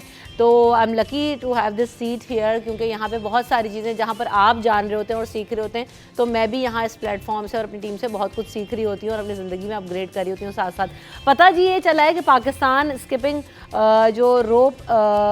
पाकिस्तान रोप स्किपिंग की भी जो है ना वो फेडरेशन मौजूद है और इसके मुकाबले होते हैं और उसमें बच्चे विन कर रहे हैं। Under 10 category, under 14 category and so on भी होगा। तो इसके बारे में ज़रा जानेंगे। जो बच्चे आज हमारे साथ हैं वो गोल्ड मेडलिस्ट भी हैं, सिल्वर मेडल भी हासिल कर चुके हैं और किन किन जगहों पर खेला है उन्होंने, किस तरह से मुकाबले हुए हैं, क्या रिकॉर्ड्स बनाए हैं, इन तमाम चीज़ों के बारे में जानेंगे। और साथ साथ फेडरेशन का क्या ओवरऑल रोल है, बच्चे किस तरह से स्क्रूड करते हैं, किस तरह से पार्ट लेते हैं, उसके बारे में भी जानेंगे, ताकि जिन लोगों के अंदर शौक पैदा हो या जो लोग इसका इंटरेस्ट रखते हैं उन्हें भी पता चल सके। तो मेहमानों का तारुफ करवाते हैं। सबसे पहले मेरे साथ मोहम्मद सलीम साहब मौजूद हैं, आप सीनियर वाइस प्रेसिडेंट हैं पाकिस्तान रोप स्किपिंग फाउंडेशन के। Welcome to the show Salim साहब, अस्सलाम वालेकुम, कैसे हैं आप? वालेकुम अस्सलाम, मैं ठीक, अल्लाह का शुक्र। अच्छा जी, साथ साथ जो मेरे साथ बच्चे बैठे हुए हैं मुख्तलिफ मेडल्स पहने हुए, वो मोहम्मद हुसैन है। Welcome to the show Mohammad Hussain. आपने जो है अंडर 14 कैटेगरी में जो है वो मेडल हासिल किया है, गोल्ड मेडलिस्ट। तो जनाब आपको भी वेलकम करते हैं शो में। साथ साथ छोटी सी जो है वो मावरा कामरान भी हमारे साथ है, अंडर 10 कैटेगरी की प्लेयर है। वेलकम टू द शो मावरा, अस्सलाम वालेकुम, आप कैसी हैं? मैं ठीक हूँ। ठीक हैं, गुड। अच्छा जी, तो सबसे पहले हम हुसैन से पूछते हैं कि हुसैन आपने कहाँ हिस्सा लिया, कब लिया, अंडर 14 कैटेगरी में कब मुकाबला हुआ, कहाँ हुआ, ज़रा उसके बारे में कुछ बताएं। कौन कौन से मेडल्स आपको मिले? हम प्रैक्टिस सेशन के बाद हमारा कंपटीशन था, हम गए थे वहाँ पे खेलने के लिए। मैंने अंडर 14 में पार्ट लिया था। सही। 2 इवेंट थे मेरे, डबल अंडर और दूसरा एंड्योरेंस। सही। डबल अंडर में मैंने गोल्ड मेडल लिया और एंड्योरेंस में मैंने सिल्वर मेडल लिया। अच्छा, तो ये डबल अंडर और एंड्योरेंस में क्या फ़र्क क्या होता है इसमें? एंड्योरेंस 3 मिनट की होती है, आपको कंटिन्यूसली करनी होती है, ठीक है, आपकी काउंट हो रही होती है। और डबल अंडर में आपको 1 बार कूदना है और 2 बार रोप गुजरनी चाहिए नीचे से। अच्छा, ठीक ठीक ठीक, यानी रोप जल्दी जल्दी पास हो रही हो। ठीक है, रस्सी कूदने का मुकाबला है जनाब ये। तो ये कहाँ हुआ, पाकिस्तान में हुई है? ये नेपाल में हुई थी चैम्पियनशिप, साउथ एशियन चैम्पियनशिप। ज़बरदस्त। और कितना टाइम हो गया इसको, अभी रिसेंटली आए हो? यस। Very nice. तो जो एंड्योरेंस है जिसमें मुस्तकिल रस्सी कूदनी है, उसमें आपने कितनी कूदी थी? जो आप जो है वो गोल्ड, उसमें गोल्ड मेडल मिला, सिल्वर मिला? सिल्वर मिला। तो कितनी मैंने इसमें 444 की। 444 कितनी देर में? 3 मिनट। 3 मिनट्स में। ज़बरदस्त। तो मोटी इतनी हो गई, वरना मुकाबला कर लेते। मंगाओ यार, रस्सी कूदेंगे हम दोनों ब्रेक में। तो देखते कौन ज़्यादा कूदे, जीत जाएगा, लड़का रिकॉर्ड बना कर आया है। तो अच्छा जी, मावरा का क्या रिकॉर्ड है? मावरा ने अंडर 10 जो है वो कैटेगरी में पार्ट लिया मावरा। तो आपने कौन कौन सी उसमें मुकाबलों में हिस्सा लिया, क्या किया? आपका भी ऐसी कैटेगरी होती है? नहीं, मेरी कैटेगरी स्पीड हॉप है और स्पीड स्प्रिंट है। अच्छा, ये क्या क्या है, बताएंगे इसके बारे में? स्पीड हॉप में सिर्फ आपको सीधी सीधी करनी होती है और स्पीड स्प्रिंट में आपको जॉगिंग करनी होती है, इस तरह। तो रस्सी कैसे जाएगी जॉग करते में? जॉगिंग करते करते आपको रस्सी को भी करना होता है, तो उससे। ठीक, सही। थोड़ा स्लो होता होगा वो और स्प्रिंट तेज़ होता होगा, ऐसा ही है? नहीं, स्प्रिंट थोड़ा सा दोनों तेज़ होते हैं। अच्छा, दोनों तेज़। तो इसमें रिकॉर्ड कितना स्टेप्स वाइज बनता है, किस तरह से होता है मावरा? स्टेप कितने आपने रस्सी कूदी, कितना ये काउंट करते हैं? जी, या और कितने मिनट का होता है आपका? ये 30 सेकंड्स का होता है। 30 सेकंड्स में। तो याद है रिकॉर्ड कितने बनाए, क्या किया आपने, बताइए जल्दी मैंने से। स्पीड हॉप में 90 किए थे और स्पीड स्प्रिंट में मैंने 55 किए थे। अरे वाह, ज़बरदस्त। आपसे छोटे बच्चे भी थे या आप ही सबसे छोटी थी? मेरे जितने थे बस। सब आपके जितने बच्चे थे। अच्छा, हम मज़ीद भी जानेंगे भाई, इसके बारे में बड़ा मज़ा आ रहा है, लेकिन मुझे हेडलाइंस ब्रेक की तरफ बढ़ना है। ब्रेक के बाद वापस आके मज़ीद बात होगी।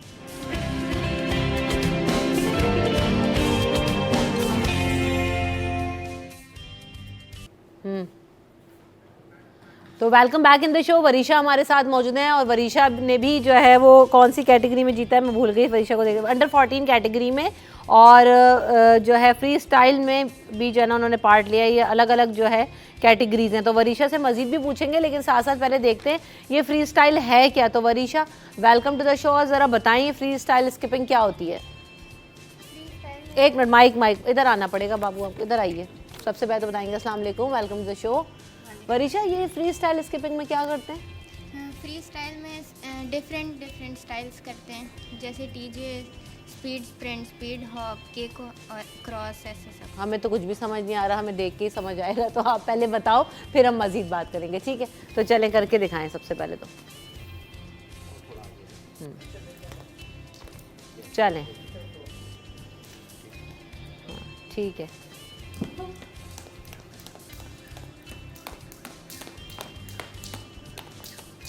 फुटवर्क दिखाएं तो बच्ची का जो है ना वो, हाँ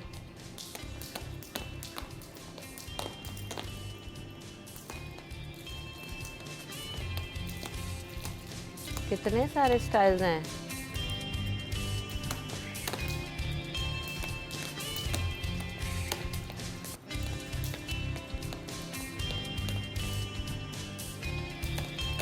वेरी नाइस, गुड।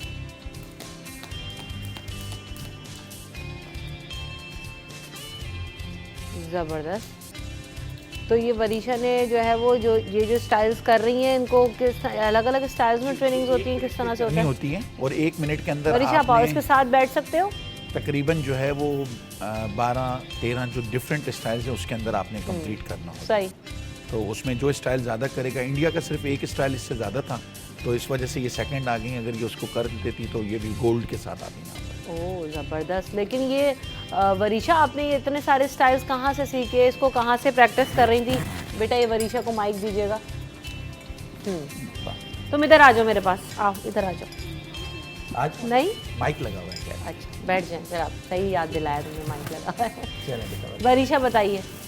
हफ्ते में 2 दिन जाते थे नाज़माबाद, उधर भी प्रैक्टिस करते थे, और घर में पापा भी प्रैक्टिस कराते थे। डिफरेंट स्टाइल्स देखे कहाँ से आपने, कहाँ से अडॉप्ट किए, या पता था? वो यूट्यूब से देखते। हाँ ये तो बात सही है कि उसको देख रहे हैं। ज़बरदस्त। तो कितने टाइम आपको लगा प्रैक्टिस करने में? 1-2 हफ्तों में। 1-2 हफ्ते में। ये सब बच्चे ट्रायल्स में आए थे आपके साथ? जी, हमने पहले जो है वो नेशनल जो स्टूडेंट्स गेम्स इस्लामाबाद के अंदर कराए, तो उसके अंदर हमने पूरा एक कैंप लगाया हुआ था फेडरेशन की तरफ से। तो उसमें तकरीबन तमाम सूबों के बच्चे थे। बेसिकली हमारी जो टीम ये सिलेक्ट हुई थी, वहाँ पे 16 कैटेगरीज थी। तो 16 कैटेगरीज के अंदर हमने यहाँ से 16 बच्चे जो उन कैटेगरीज के लिए सिलेक्ट किए थे। 4 बच्चे हमने KPK से किए थे, 4 हमने पंजाब से किए थे, 4 हमने बलूचिस्तान से किए, 4 हमने सिंध से किए। लेकिन जब फिर यहाँ पे कराची के अंदर इनका बाकायदा जो हमारा स्टूडेंट ओलंपिक है, वो हम हर साल जो करवाते हैं, उसके अंदर डिफरेंट कैटेगरीज के अंदर बच्चे आते हैं। शहर कराची से भी हम तमाम बच्चों को लाते हैं, तो उससे जो बच्चा क्वालिफाई करता है उसको हम लेकर आते हैं। जब इन बच्चों ने क्वालिफाई कर लिया, तो जब जाने का वक्त हुआ, जब हमें इन्विटेशन आया, क्योंकि साउथ एशियंस हैं, वहाँ पे इंडिया भी आ रहा था, नेपाल भी था, आपका भूटान भी था, और बांग्लादेश भी था, श्रीलंका भी था। तो हमने चाहते थे कि मेडल्स आने चाहिए पाकिस्तान के अंदर, एक ऐसी टीम जाए कि पाकिस्तान जो है ना वो अपना नाम वहाँ पे रोशन करके आए। लेकिन अनफॉर्चुनेट वही हुआ कि बच्चों के पास पैसे नहीं थे, स्पॉन्सर्स मौजूद नहीं थे। वो आप वाली बात कि बहुत सारे लोग इस गेम को जानते नहीं। अच्छा, बहुत सारे लोग ये समझते हैं कि शायद ये लोग अपने ऐसी ट्रिप के लिए जा रहे हैं, और लेकिन हमने इसको प्रूव करके दिखाया कि हम जस्ट ट्रिप के लिए आप लोग जो है कितने 2 गोल्ड्स लेकर आए और 4 सिल्वर मेडल्स लेकर आए। हमने 6 कैटेगरीज के अंदर वहाँ पे पार्टिसिपेंट किया, और सबसे बड़ी एजाज़ की बात है कि मैं समझता हूँ कि हमने 6 की 6 कैटेगरीज के अंदर मेडल्स उठाए हैं और अंडर 10 के अंदर हमने इंडिया को जो है वो बीट किया। इंडिया की 52 रुकनी दस्ता था, 52 लोग इंडिया के जो है वो आए हुए थे और बाकायदा उनके कोचेज़, उनके फिजियो, उनके थेरेपिस्ट, वो सारे मौजूद। हम तो सिर्फ एक मैनेजर और एक ऑफिशियल के साथ थे और फिर मैं इनके पेरेंट्स को सलूट करता हूँ, इनके इदारों को सलूट करता हूँ कि इनके इदारों ने, बाकी तो ना कर सके KPK वाले भी, पंजाब वाले भी, दूसरे भी, लेकिन कराची के इन तीनों बच्चों ने, इनके इदारों ने, जैसे ये बच्चा जो है हैप्पी होम के अंदर, इनकी वालदा वहाँ पर जो है वो काम करती हैं, लेकिन उनके स्टाफ ने, उनके सारे लोगों ने कंट्रीब्यूट करके इस बच्चे को वहाँ पर जो है वो भेजा। और हमने जो फेडरेशन थी इस चीज़ की रिस्पॉन्सिबिलिटी ली कि इनकी जो वहाँ एकोमोडेशन है, उनका जो खाना पीना है, वो सारा लुक आफ्टर हम करेंगे, लेकिन ट्रैवलिंग जो है वो इनके। फिर इसी तरीके से ये बल्दिया टाउन से ये दोनों बच्चियाँ ताल्लुक़ रखती हैं। अच्छा, ठीक है। अब बल्दिया टाउन से नाज़माबाद आना जाना, इस सारी ट्रेनिंग के अंदर जिन लोगों ने कंट्रीब्यूट किया, मैं समझता हूँ कि इसमें हम अपने जो फेडरेशन के प्रेसिडेंट हैं मकबूल आराई साहब, उनको मैं ट्रिब्यूट करता हूँ कि उन्होंने आखिरी वक्त तक बड़ा, फिर शारिक सिद्दीकी जो जनरल सेक्रेटरी हैं यहाँ के, उनका, तो ये बल्दिया टाउन से फिर जो ग्रेसफुल ग्रामर हाई स्कूल है, उन्होंने फिर इनको और अल आबिद एजुकेशनल सोसाइटी ने मिलकर इन दोनों बच्चियों को स्पॉन्सर किया कि ये दोनों बच्चियां जाएं, क्योंकि ये बाकायदा कराची की भी चैंपियन है। कराची गेम्स के अंदर भी रॉप स्कीपिंग में जो अभी सिंध गेम्स हुए थे उसके अंदर ये चैंपियन रही हैं। तो हमने जो सिलेक्शन किया, जब आप मेरिट पे सिलेक्शन करेंगे तो आपको इस किस्म के रिजल्ट्स मिलेंगे। बिल्कुल ऐसे। अच्छा, बच्चों से मुझे जानना है, हुसैन आप बताइए कि कैसे पता चला आपको कि मैं इस गेम में हिस्सा ले सकता हूँ, या सिंध गेम्स में या वैसे गेम्स में आपने लिया, तो किस तरह से आपको अवेयरनेस हुई इस बारे में? ये मैं बहुत शुरू से करता आ रहा हूँ, करना है प्रोफेशनली। मैं जब अपनी प्राइमरी में था, अभी तो मैं 8 क्लास में पहुँच गया, जब मैं प्राइमरी में 3 क्लास में था तो हमारे स्कूल में प्रोग्राम स्टार्ट हुआ था, सर शारिक ने करवाया था, जिसमें मैंने हिस्सा लिया और सर शारिक को मेरी प्रैक्टिस अच्छी लगी तो उन्होंने मेरे को आगे जाने का मौका दिया। सही। इसी तरह से मैं स्कूल में इंटर कैंपस, इंटर स्कूल सारे कंपटीशन में हिस्सा लिया और जीता भी। Very nice. इसकी वजह से मैं आज नेशनल और इंटरनेशनल खेल रहा हूँ। ज़बरदस्त। उसको अभी तक ट्रेनिंग को आप कंटिन्यू करते हैं? गुड। और आप लोगों का क्या जर्नी, किस तरह से आप लोगों ने इसमें इंटरेस्ट शो किया, कैसे आए इस गेम में? वरीशा? हमारे स्कूल में स्पोर्ट्स सर ने बोला था कि आ जाएँ जो जो रॉप स्किपिंग करना चाहते हैं, तो उसमें मैं भी चली गई। तो फिर कराची हैप्पी होम स्कूल में हुआ था, तो उसमें मैं तब मेरा एक्सपीरियंस नहीं हुआ था, फर्स्ट टाइम था, इसी वजह से सर्टिफिकेट लिया था। फिर जब सेकंड टाइम पे हुआ तो उस टाइम मैं मेडल लेकर आई थी, तो उससे मैंने फिर स्टार्ट कर। ज़बरदस्त। और आपने? मैं स्कूल में मेरा भी ऐसा ही था कि वो भी कह रहे थे कि जिनको रॉप स्किपिंग आई तो मैं भी उठ गई थी, और दिसंबर का महीना स्पोर्ट्स का था तो हम लोग वो लिखने के लिए आई, तो मैंने भी हिस्सा ले लिया था रॉप स्किपिंग में।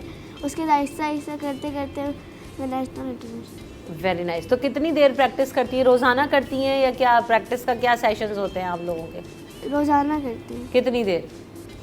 कम से कम आधा एक घंटा। आधा एक घंटा। और आप लोग भी इसी तरह से प्रैक्टिस करते हैं? मैं सुबह स्कूल में आता हूँ, हमारा स्कूल 7 AM पे स्टार्ट हो जाता है। मैं अपनी प्रैक्टिस के लिए चले जाता हूँ, 8:30 तक प्रैक्टिस करता हूँ। फिर स्कूल जब ख़त्म होता है तो आफ्टर स्कूल भी प्रैक्टिस करता हूँ अपनी स्कूल में ही? जी।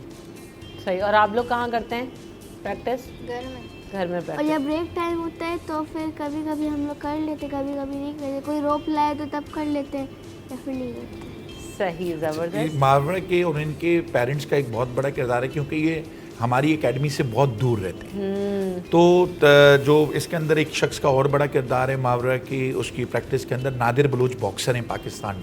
बिल्कुल मैं जानती हूँ नादिर बलूच को। यस। तो 4 दिन जो मावरा जो है वो उनके पास प्रैक्टिस करती थी और 2 दिन ही एकेडमी आती थी। एकेडमी में फिर हमारे कोच होती थी बुशरा जो फीमेल है, और इसी तरीके से हमारे रॉप स्किपिंग के दूसरे कोचेज़ हैं, वो इनको फिर प्रैक्टिस सेशंस और ये जितने आपको मुख्तलिफ कैटेगरीज नज़र आई हैं वो उनको इन कैटेगरीज के मुताबिक फिर जो है वो प्रैक्टिस करवाते थे। तो अब ज़रूरत है समर की। अब मुझे ये बताएं कि जी फेडरेशन बनी हुई है, ठीक है, ऑलरेडी ये कोई आज तो नहीं बनाई होगी ना, ऑलरेडी आप लोग टैलेंट हंट कर रहे हैं, चीज़ें कर रहे हैं, तो कौन इसको फंड करता है? आपने बताया फंड की कमी की वजह से आप 16 बच्चे नहीं ले जा सके, तो कहाँ से जनाब, क्या स्पोर्ट्स मिनिस्ट्री की तरफ से कोई मुआवनत नहीं है, या जो है ना किस तरह से आप लोग रन कर रहे हैं फिर इसको? हम बस अपनी मदद आपके तहत इसको जो है वो चला रहे होते हैं। डिफरेंस कॉम्पिटिशन्स हम उसमें करवा रहे होते हैं, और उस कॉम्पिटिशन्स के अंदर हम जो टैलेंट है उसको हम सामने की तरफ लेकर आते हैं। और जब वो इंटरनेशनल या नेशनल लेवल्स के मुख्तलिफ यानी कि गेम्स को मुख्तलिफ इलाकों में, कभी लाहौर में हमने करवा दी, कभी हमने KPK के अंदर करवा दी, बलूचिस्तान के अंदर। बलूचिस्तान में बहुत अच्छे स्किपर्स हैं। मैं आपको बताऊं पाकिस्तान के अंदर इतना टैलेंट है और आपके ऐसे ऐसे इलाकों के अंदर टैलेंट भरा पड़ा है कि जिसका आप तसव्वुर नहीं कर सकते। सिर्फ ज़रूरत इस अमर की है कि उनके ऊपर तवज्जो दी जाए। अब बल्दिया टाउन के अंदर आप देखें, मैं जब नादिर के वहाँ विजिट करने के लिए गया, एक इंटरनेशनल लेवल का स्टेडियम मौजूद है जिसके अंदर क्रिकेट भी खेली जा सकती है, जिसके अंदर फुटबॉल भी खेली जा सकती है, जिसमें हॉकी भी खेली जा सकती है, और इंडोर है जिसमें स्क्वाइश, आपके टेनिस और ये सारी चीज़ें जो खेली जा, लेकिन उसको कोई लुक आफ्टर करने वाला नहीं है। वहाँ पे सिर्फ जो आपका ड्रग माफिया है वो बैठकर, या टिकटॉकर्स, वहाँ पर स्पोर्ट्स नहीं हो रहा। अगर आप उनको, जैसे एकेडमीज़ बनी हुई हैं या जैसे जिस तरीके से ऑर्गेनाइजेशंस बनी हैं जिनको गवर्नमेंट ऑफ पाकिस्तान ने अपने पास इनरोल किया हुआ है, उनके अगर अंडर कर दिया जाए तो मैं समझता हूँ कि आपके पास इतना टैलेंट है कि, और हमें देखें यूथ के ऊपर ही काम करना चाहिए। हम चाहते तो हमारे पास बड़ी अपॉर्चुनिटीज थी, लोगों ने हमें ऑफर्स की कि जी, क्योंकि इसका जो सबसे मेन मकसद था कि आपको मैं एक और बात बताऊँ कि ये जो बच्चे यहाँ से क्वालिफाई किए हैं, ये आज से 3 माह के बाद वर्ल्ड कप हो रहा है USA के अंदर। इन बच्चों ने उस वर्ल्ड कप के लिए भी क्वालिफाई कर लिया।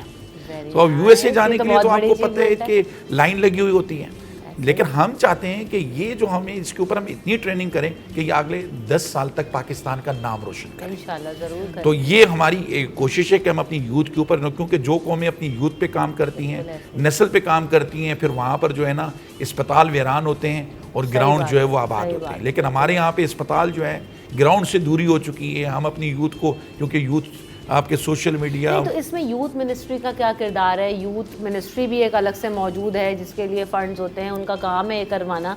और क्या कहते हैं, स्पोर्ट्स मिनिस्ट्री है, उनसे राब्ते करते हैं? बिल्कुल राब्ते करते हैं। देखिए, हमने जब जा रहे थे तो हमने तमाम ही लोगों से राब्ते किए कि ये लेटर है, ये टीम जा रही है, पाकिस्तान की नुमाइंदगी कर रही है। हमने इवन के कुछ कंपनीज को भी लेटर लिखे। अच्छा, इस वक्त सबसे बड़ा ये है कि आप अपनी यूथ के ऊपर ट्रस्ट नहीं करते। कहते हैं जाएंगे, क्या करेंगे, पता नहीं क्या करके आते हैं, क्या नहीं करके आते हैं। अब तो वीडियोस भी मौजूद हैं, मेडल्स भी मौजूद हैं, वो परफॉर्मेंस नजर आ रही है, परफॉर्मेंस आपके सामने मौजूद है। अब अगर परफॉर्मेंस के पीछे कोई भी शख्स इनको अडॉप्ट नहीं करता, इन्हें अपना एम्बेसडर बनाते हैं, आप इनके ऊपर खुद ट्रेनिंग करें।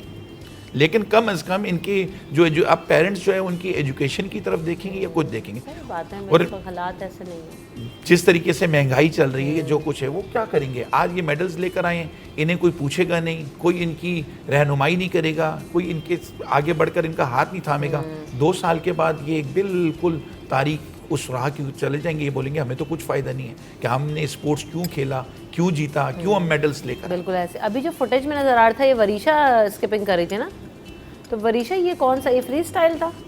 ये कौन सा स्टाइल था जो हम फुटेज में देख रहे हैं? जॉगिंग। अच्छा, इसमें क्या करते हो आप? इसमें जॉगिंग। वो एक पाँव पहले जा रहा है और आ रहा है, थोड़ी स्पीड में, उसका भी, वो इसने भी उसमें पार्ट लिया ना। अच्छा, वो बहुत ट्रिकी सा है यार, जाहिर है बिल्कुल डिफिकल्ट प्रैक्टिस। अभी तो क्योंकि ये सेट है, चीज़ें हैं, ये फ्लोर थोड़ा स्लिपरी है तो बच्चे जाहिर है, लेकिन वहाँ तो आप बड़ी नहीं, इंडिया की जो आप देखते हैं तो ये बच्चे बहुत डिसअपॉइंट हो गए थे कि यार इतने ये स्टाइल के अंदर कर रहे हैं और इतना स्पीडी कर रहे हैं।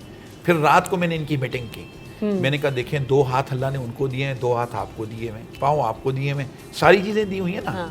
तो वो कर सकते हैं तो आप क्यों नहीं कर सकते? बिल्कुल ऐसे ही। और सेकेंड डे आप बिलीव करें कि ग्राउंड के अंदर उन्होंने वो किया, जब पाकिस्तान जिंदाबाद का नारा, और मैं नेपाल के जो मेरे दोस्त थे मदन लाल जो है, मैं उसका शुक्रिया अदा करता हूँ कि वो पाकिस्तान जिंदाबाद का नारा लगाता था। मैं पाकिस्तान जिंदाबाद कहता था, मैं पाकिस्तान कहता था, वो कहता था जिंदाबाद। हाँ। और वो बच्चों के साथ ऊपर स्टेज के ऊपर आके उनको अप्रिशिएट करते। नेपाल बहुत फ्रेंडली है, पाकिस्तान को लाइक करते हैं। मैं आपको बताऊँ कि बाहर उसके अंदर, और फिर उसके बाद जब ये अपना गेम कर चुके तो ये जो मावरा है और वरीशा है, वहाँ नेपाली बच्चों के साथ ऐसे खेल रही थी जैसे कराची की किसी गलियों के अंदर ये खेल रहे हैं, भाग रहे हैं। इनको पता नहीं है कि अब क्या, क्योंकि ये अपनी परफॉर्मेंस करके सेटिस्फाई हो चुके थे कि बस अब जब डिस्ट्रीब्यूशन होगी तो उस वक्त हमें पता चलेगा कि क्या है, क्या हो रहा है इसके अंदर। तो लेकिन एक अच्छा एक्सपीरियंस भी। कैसा लगा, कैसा आप लोगों को जाकर वहाँ इतना टाइम स्पेंड करके? हुसैन, मज़ा आया? जी बिल्कुल, बहुत मज़ा आया। वहाँ पे अलग अलग टाइप के लोग थे वहाँ पे। हमें बहुत मज़ा आया वहाँ पे, बेस्ट एक्सपीरियंस था वहाँ का। अच्छा, दूसरों को देख के भी कुछ सीख कर आए हैं आप लोग कि अब हमें क्या बेहतर करना है? वरीशा और मावरा, देखा है, कुछ लर्न किया है? जी। सही, बिल्कुल। तो thank you so much for coming in the show Salim साहब, और आप तीनों बच्चों का बहुत शुक्रिया कि आप लोग आए और आप लोगों ने हमें वक्त दिया और इतनी सारी इन्फॉर्मेशन भी आप लोगों ने हमसे शेयर की। वो सारे लोग जो जान रहे हैं, देख रहे हैं, और वो सब भी इसका पार्ट बन सकते हैं जिनके बच्चों को शौक़ है, लगन है। स्कूल्स का एक बहुत बड़ा और अहम किरदार है, मैं उस पर बिल्कुल जो है उनके स्कूल्स को भी सलाम पेश करूँगी, उनकी मैनेजमेंट को भी, क्योंकि उमूमन स्कूल्स वाले भी जो है ना वो इन चीज़ों पर इतनी तवज्जो नहीं दे रहे होते। एक दिन 4 दिन वो स्पोर्ट्स वीक होता है एंड देन फिनिश। तो बच्चों को स्पोर्ट्स एक्टिविटीज़ स्कूल में फराहम करना और फिर उनको आगे फेडरेशंस तक लेके जाना, इसकी बहुत बड़ी जिम्मेदारी स्कूलों के कंधों पर भी आयद होती है, और हुकूमत पे तो बहुत कुछ आयद होता है। लेकिन नाला है, हम नज़र आता है हमें, जहाँ पर भी बच्चे आते हैं, टैलेंट्स हमारे पास आते हैं, डिफरेंट फील्ड से आते हैं, सिर्फ एक ही शिकवा होता है कि हुकूमत की अदम तवज्जो है और सपोर्ट नहीं है, वरना हम बहुत कुछ कर सकते हैं। कि विदाउट सपोर्ट इतना कुछ ऑफिशियली करके आए हैं, तो अगर इनको थोड़ा सा हाथ पकड़ लिया जाए, भले कोई स्पॉन्सर्स ही मिल जाए, हुकूमत की तरफ से मिल जाए, आगे यूएसए के भी जो है ना वो कॉम्पिटिशन्स में उन्होंने जाना है, वर्ल्ड चैम्पियनशिप होनी है, तो अल्लाह ताला आप लोगों को कामयाब करे। मेरी दिली दुआएं आप सबके साथ हैं। सलीम साहब, आप लोग भी बहुत अच्छा काम करें, अल्लाह ताला आपको इसमें कामयाब करे। मेरे बच्चों, आप लोगों के लिए भी बहुत सारी दुआएं, अल्लाह ताला आप लोगों को फिर जीत कर लाए और फिर आना शो में, फिर आपसे मुलाकात होगी। Thank you so much for coming in the show. वक्फा की तरफ बढ़ेंगे, वक्फे के बाद हाजिर होंगे।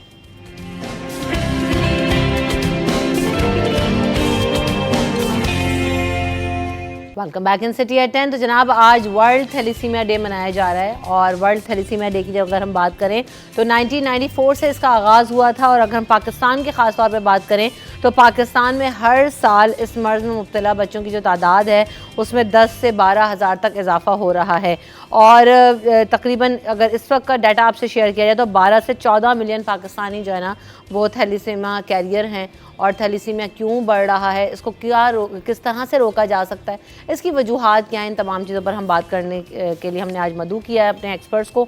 वेलकम करते हैं उनको शो में। डॉक्टर आफ्ताब अहमद खान साहब मेरे साथ मौजूद हैं, फैमिली फिजिशियन हैं, मेडिकल डायरेक्टर हैं NHC में। Welcome to the show. अस्सलाम वालेकुम। और साथ साथ आदिल अहमद खान साहब भी हमारे साथ मौजूद हैं, थैलेसीमिया केयर सेंटर को रिप्रेजेंट करेंगे। Welcome to the show Adil साहब। तो सबसे पहले थैलेसीमिया की अगर हम बात करते हैं, वेरी बेसिक क्वेश्चन के जो है, क्यों इतना थैलेसीमिया बढ़ता जा रहा है पाकिस्तान में और क्या वजूहात हैं इसके पीछे?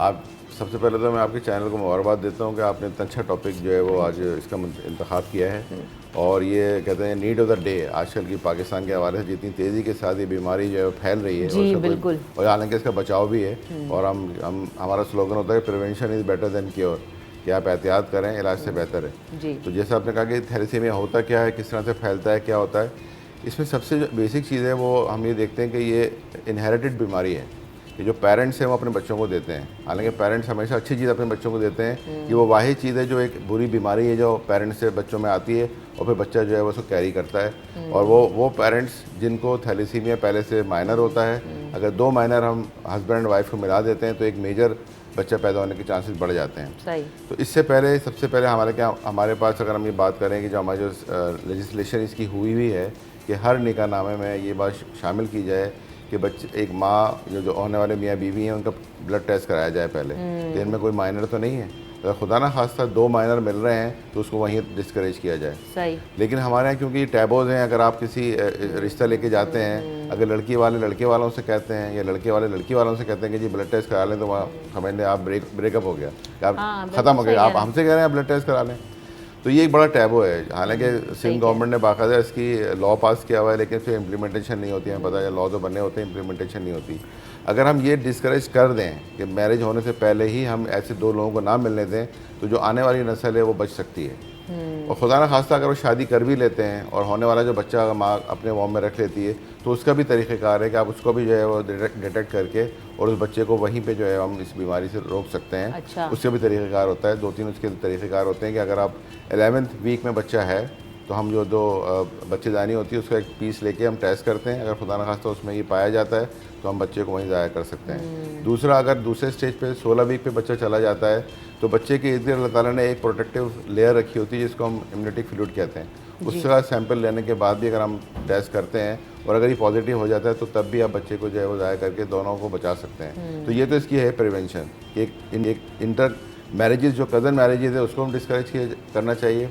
हमारे इस्लाम में भी ये है कि आप सल्लल्लाहु अलैहि वसल्लम फरमाते हैं कि शादियाँ जो है वो ख़ानदान से बाहर करो, ताकि इस तरह की जो बीमारियाँ उस वक्त कहा गया था, आज अगर हम इम्प्लीमेंट नहीं करते, क्योंकि हमारे यहाँ बहुत ज़्यादा बिरादरियाँ हैं, बहुत ज़्यादा ख़ानदान हैं कि जो चचा मामू ताया और आपस में शादियाँ करते हैं, आप बाहर शादियाँ नहीं करते हैं, क्योंकि बहुत बिरादरी सिस्टम है हमारे यहाँ पर, पंजाब में भी, सिंध में भी, इसको डिस्करेज करना चाहिए। तो ये और अगर आपने करना ही है भाई, आपको इतना शौक है बहन भाइयों के और रिश्तेदारों के बेटे बेटियां लाने का, आप लाएं, लेकिन फिर वही वाला एक बेसिक सा टेस्ट होता है, आप वो करा लें। इससे हम ये अंडरस्टैंड नहीं कर रहे कि आगे आने वाली आप ही के घर, आप ही के ख़ानदान की नस्लें जिससे मुतासर होती हैं, आप ही के बच्चे सफ़र करते हैं। क्योंकि हमने देखा है कि पेरेंट्स के लिए एक बहुत बड़ी प्रैक्टिस होती है आदिल खान साहब, और थैलेसीमिया सेंटर्स के अंदर भी इतनी बड़ी तादाद में बच्चे आ रहे होते हैं, ब्लड की कमी का शिकार होते हैं, मुख्तलिफ चैलेंजेस होते हैं। तो किन चैलेंजेस का सामना करना पड़ता है, और बच्चों की तादाद में बहुत इजाफा हम देख रहे हैं, नज़र आ रहा है पेशेंट्स में। बहुत बहुत शुक्रिया, थैंक यू वेरी मच। आपने अपने आज के दिन 8 मई को हम लोग को मदऊ किया। देखिए, मैं डॉक्टर साहब की बात को ही आगे बढ़ाऊंगा कि वही वाली बात है कि इलाज से बेहतर एहतियात, ठीक है। तो जो थैलेसीमिया के बच्चों का जो इलाज है, हम ये समझते हैं कि ये है सेकेंडरी। जो प्राइमरी से ज़्यादा इम्पॉर्टेंट है, सबसे ज़्यादा ज़रूरी है, वो है उसकी प्रिवेंशन, उसकी आगाही। लोगों को ये पता हो कि इस बीमारी से बचा कैसे जा सकता है। देखो, जो इस बीमारी के साथ जो बच्चा इस दुनिया में आ गया है ना, उसको सारी ज़िंदगी हम लोगों जैसे अस्पतालों में, एनजीओज़ के अंदर पूरी ज़िंदगी उसी में गुजारनी है। आज तक थैलेसीमिया की कोई ऐसी ना कोई दवा आई है, ना कोई ऐसा ट्रीटमेंट आया जिससे वो थैलेसीमिया के बच्चा ठीक हो गया। कुछ चीज़ें अब देखें ना, पहले जो है आँख का ऑपरेशन होता था तो क्या होता था कि पट्टी बंदी रहती थी ना 10 दिन, उसके बाद खोलते थे। अब क्या होता है, आधे घंटे के बाद कहते हैं अपने घर जाओ। बाईपास का ऑपरेशन होता था, 1 साल का बेड रेस्ट होता था, अब क्या होता है, चौथे दिन बोलते हैं घर जाओ। तो अब थैलेसीमिया में अंदर भी डॉक्टर साहब इंशाल्लाह ताला आपको बताएंगे कि थैलेसीमिया की ट्रीटमेंट के सिलसिले में भी ऐसी चीज़ें आ रही हैं कि ये इनका जो ब्लड ट्रांसफ्यूजन है बच्चों का, ये एक तो या तो प्रोलॉन्ग हो जाता है, जिसको 15 दिन में ब्लड लग रहा है, हो सकता है वो उसको 3-4 महीने में एक दफ़ा ब्लड लगे। अच्छा। और उसकी, और अगर उस बच्चे को और अच्छी उसकी बॉडी ने जो है उस मेडिसिन को जो अब आ गई हैं उसको सपोर्ट किया, तो वो ट्रांसफ्यूजन फ्री हो जाते हैं बच्चे। तो आ गई हैं चीज़ें, लेकिन उन चीज़ों को अभी इम्प्लीमेंट करना सही बात है, बड़ी मुश्किल है, और उस पर बहुत बड़ा पैसा खर्च होता है। ठीक है, पैसा खर्च हो जाए, लेकिन बच्चे तो ठीक हो जाए। जो ये बढ़ रही है चीज़, इसको देखें, सिर्फ़ और सिर्फ एक आगाही से, सिर्फ उस एक आगाही से बचाया जा सकता है। और वो वही वाली बात है कि एक टेस्ट है थैलेसीमिया का, उसको कहते हैं HB इलेक्ट्रोफोरेसिस। हम इस टेस्ट के ऊपर एक बहुत बड़ा प्रोजेक्ट चला रहे हैं। हेल्प इंटरनेशनल वेलफेयर ट्रस्ट का एक प्रोजेक्ट है हेल्प वॉलंटियर प्रोग्राम। उस वॉलंटियर प्रोग्राम में ये है कि जितने भी यहाँ कराची की, हम अभी फ़िलहाल वो कराची बेस्ड है, अब हम इसको इंटरनेशनल कुछ NGOs हैं स्टूडेंट बेस्ड, उनके साथ हम लोग इंशाल्लाह ताला बहुत जल्दी उसको भी, उनके साथ भी इंटरेक्ट करेंगे। तो ये वॉलंटियर प्रोग्राम में जितनी भी आपकी मेडिकल यूनिवर्सिटीज़ हैं कराची में, इंजीनियरिंग यूनिवर्सिटीज़ हैं, कॉलेजेस हैं, बड़े बड़े इंस्टीट्यूशंस हैं बच्चों के, वहाँ के बच्चे हमारे स्पॉन्सर, वो हैं वॉलंटियर। अच्छा, अब क्या होता है कि ये बच्चे जिस जिस यूनिवर्सिटीज़ में पढ़ते हैं, ये क्या करते हैं कि वहाँ का सेमिनार हॉल जो हर यूनिवर्सिटी कॉलेज में होता है, ये उसको वहाँ से लेते हैं, फिर उसके अंदर एक थैलेसीमिया अवेयरनेस के लिए वहाँ एक सेशन करते हैं। फिर उस सेशन के बाद क्या करते हैं, हम वहाँ फ्री में कैंप लगाते हैं। और ये जो टेस्ट मैं आपसे कह रहा हूँ ना कि इलेक्ट्रोफोरेसिस का टेस्ट, ये हम बिल्कुल फ्री में पूरी यूनिवर्सिटीज़ को, कॉलेजेस को जो है स्कैन कर देते हैं। उसके रिजल्ट्स भी जो है रखते हैं, वो प्राइवेसी के अंदर रखते हैं, कोड वर्ड्स के साथ देते हैं, ताकि आपकी प्राइवेसी किसी बच्चे की वो सबके सामने ना आ जाए कोई चीज़। क्योंकि वही वाली बात है कि टैबू है, किसी बच्ची के अंदर को CBC का ज़रा सा हेमोग्लोबिन कम आ जाए तो बोलें भाई ये लड़की में पता नहीं कोई मसला है। हाँ, ये हमारे यहाँ ये हमारे यहाँ का कल्चर है, ठीक है ना। तो इस वजह से इस तमाम चीज़ों को बहुत एहतियात से लेके चलते हैं। और ये बहुत बड़ा प्रोजेक्ट है हमारा कि हम लोग इसकी अवेयरनेस के ऊपर काम करें। देखें, इलाज का तो यही है, ब्लड ट्रांसफ्यूजन किए जाएं, बच्चे को आयरन चलेशन किए जाएं, वो बस उसकी ज़िंदगी पूरी, ठीक है। तो असल चीज़ है इसकी प्रिवेंशन। अच्छा आफ्ताब साहब, तो आप क्या समझते हैं कि हम जिस तरह से एग्रेसिवली, हमने देखा कि माजी में हमने ब्रेस्ट कैंसर कैंपेन्स देखी, बहुत एग्रेसिवली मीडिया पर, सोशल मीडिया पर, प्लेटफॉर्म्स पर, सेमिनार की बेसिस पर हमने चलाए। पोलियो के लिए हम जैसे देख रहे हैं कि बहुत एग्रेसिव एटीट्यूड नज़र आता है।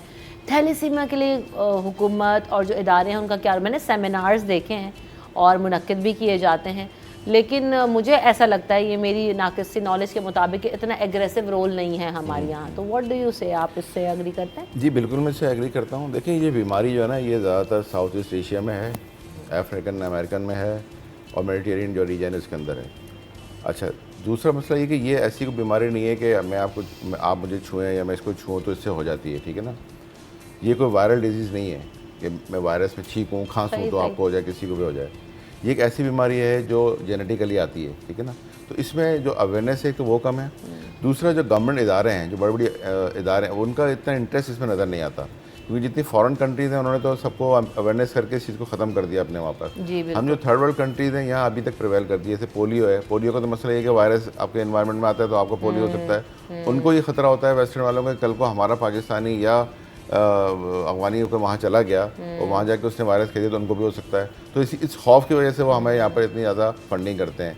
ये वाहिद बीमारी है जो आपकी बोझ पे, जेब पे भी बोझ पड़ता है, आपका जो हॉस्पिटल सिस्टम निज़ाम है उसको बहुत ज़्यादा थ्रेट कर देता है, क्योंकि इतना ब्लड कौन देगा।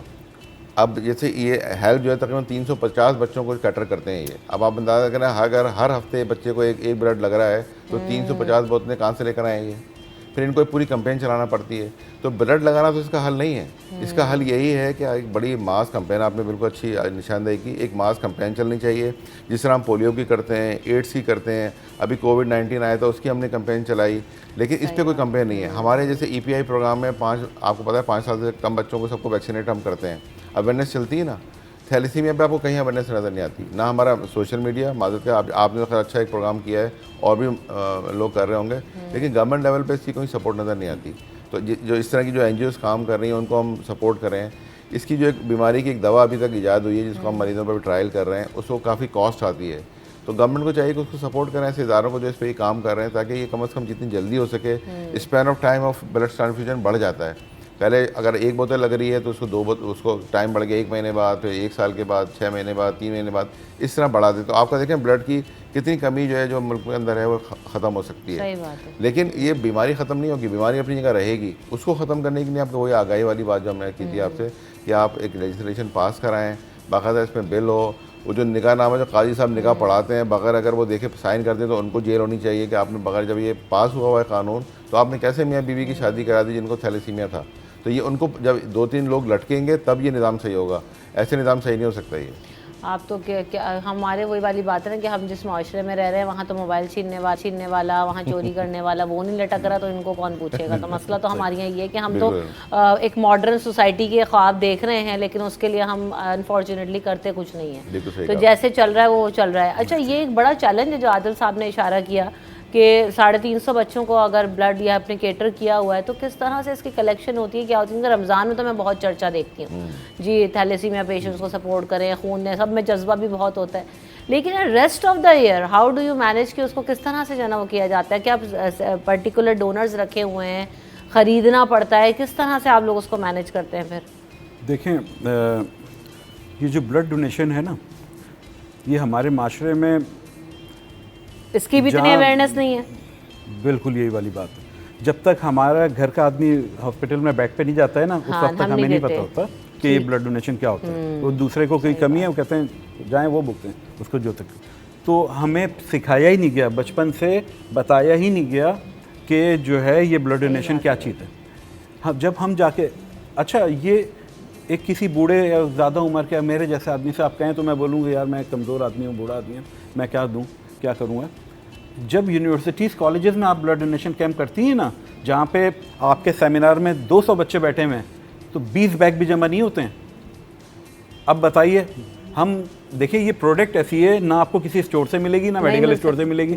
अब ये रखिए आपने, अल्लाह ताला ने हमारे अंदर, और इसकी एक शेल्फ लाइफ है। जब आप इसको निकाल लेते हैं 20 डेज़ में आपको इस्तेमाल करना है, वरना आप इसको डिस्कार्ड करें, ठीक है ना। आप लगा ही नहीं सकते हो कि 20 डेज़ के बाद आप लगा दें, वो रिएक्शन आ जाएगा बच्चों को। तो अब क्या है कि ना यूनिवर्सिटीज़ कॉलेजेस के बच्चे इस बात को समझते हैं, सिखाया ही नहीं गया, बताया ही नहीं गया। जैसे हमें नहीं सिखाया ना कि सफाई क्या होती है ना। हमने अपने कचरे की थैली बनाई और सुबह निकले पड़ोसी के घर के दरवाजे के फेंकते गए आगे।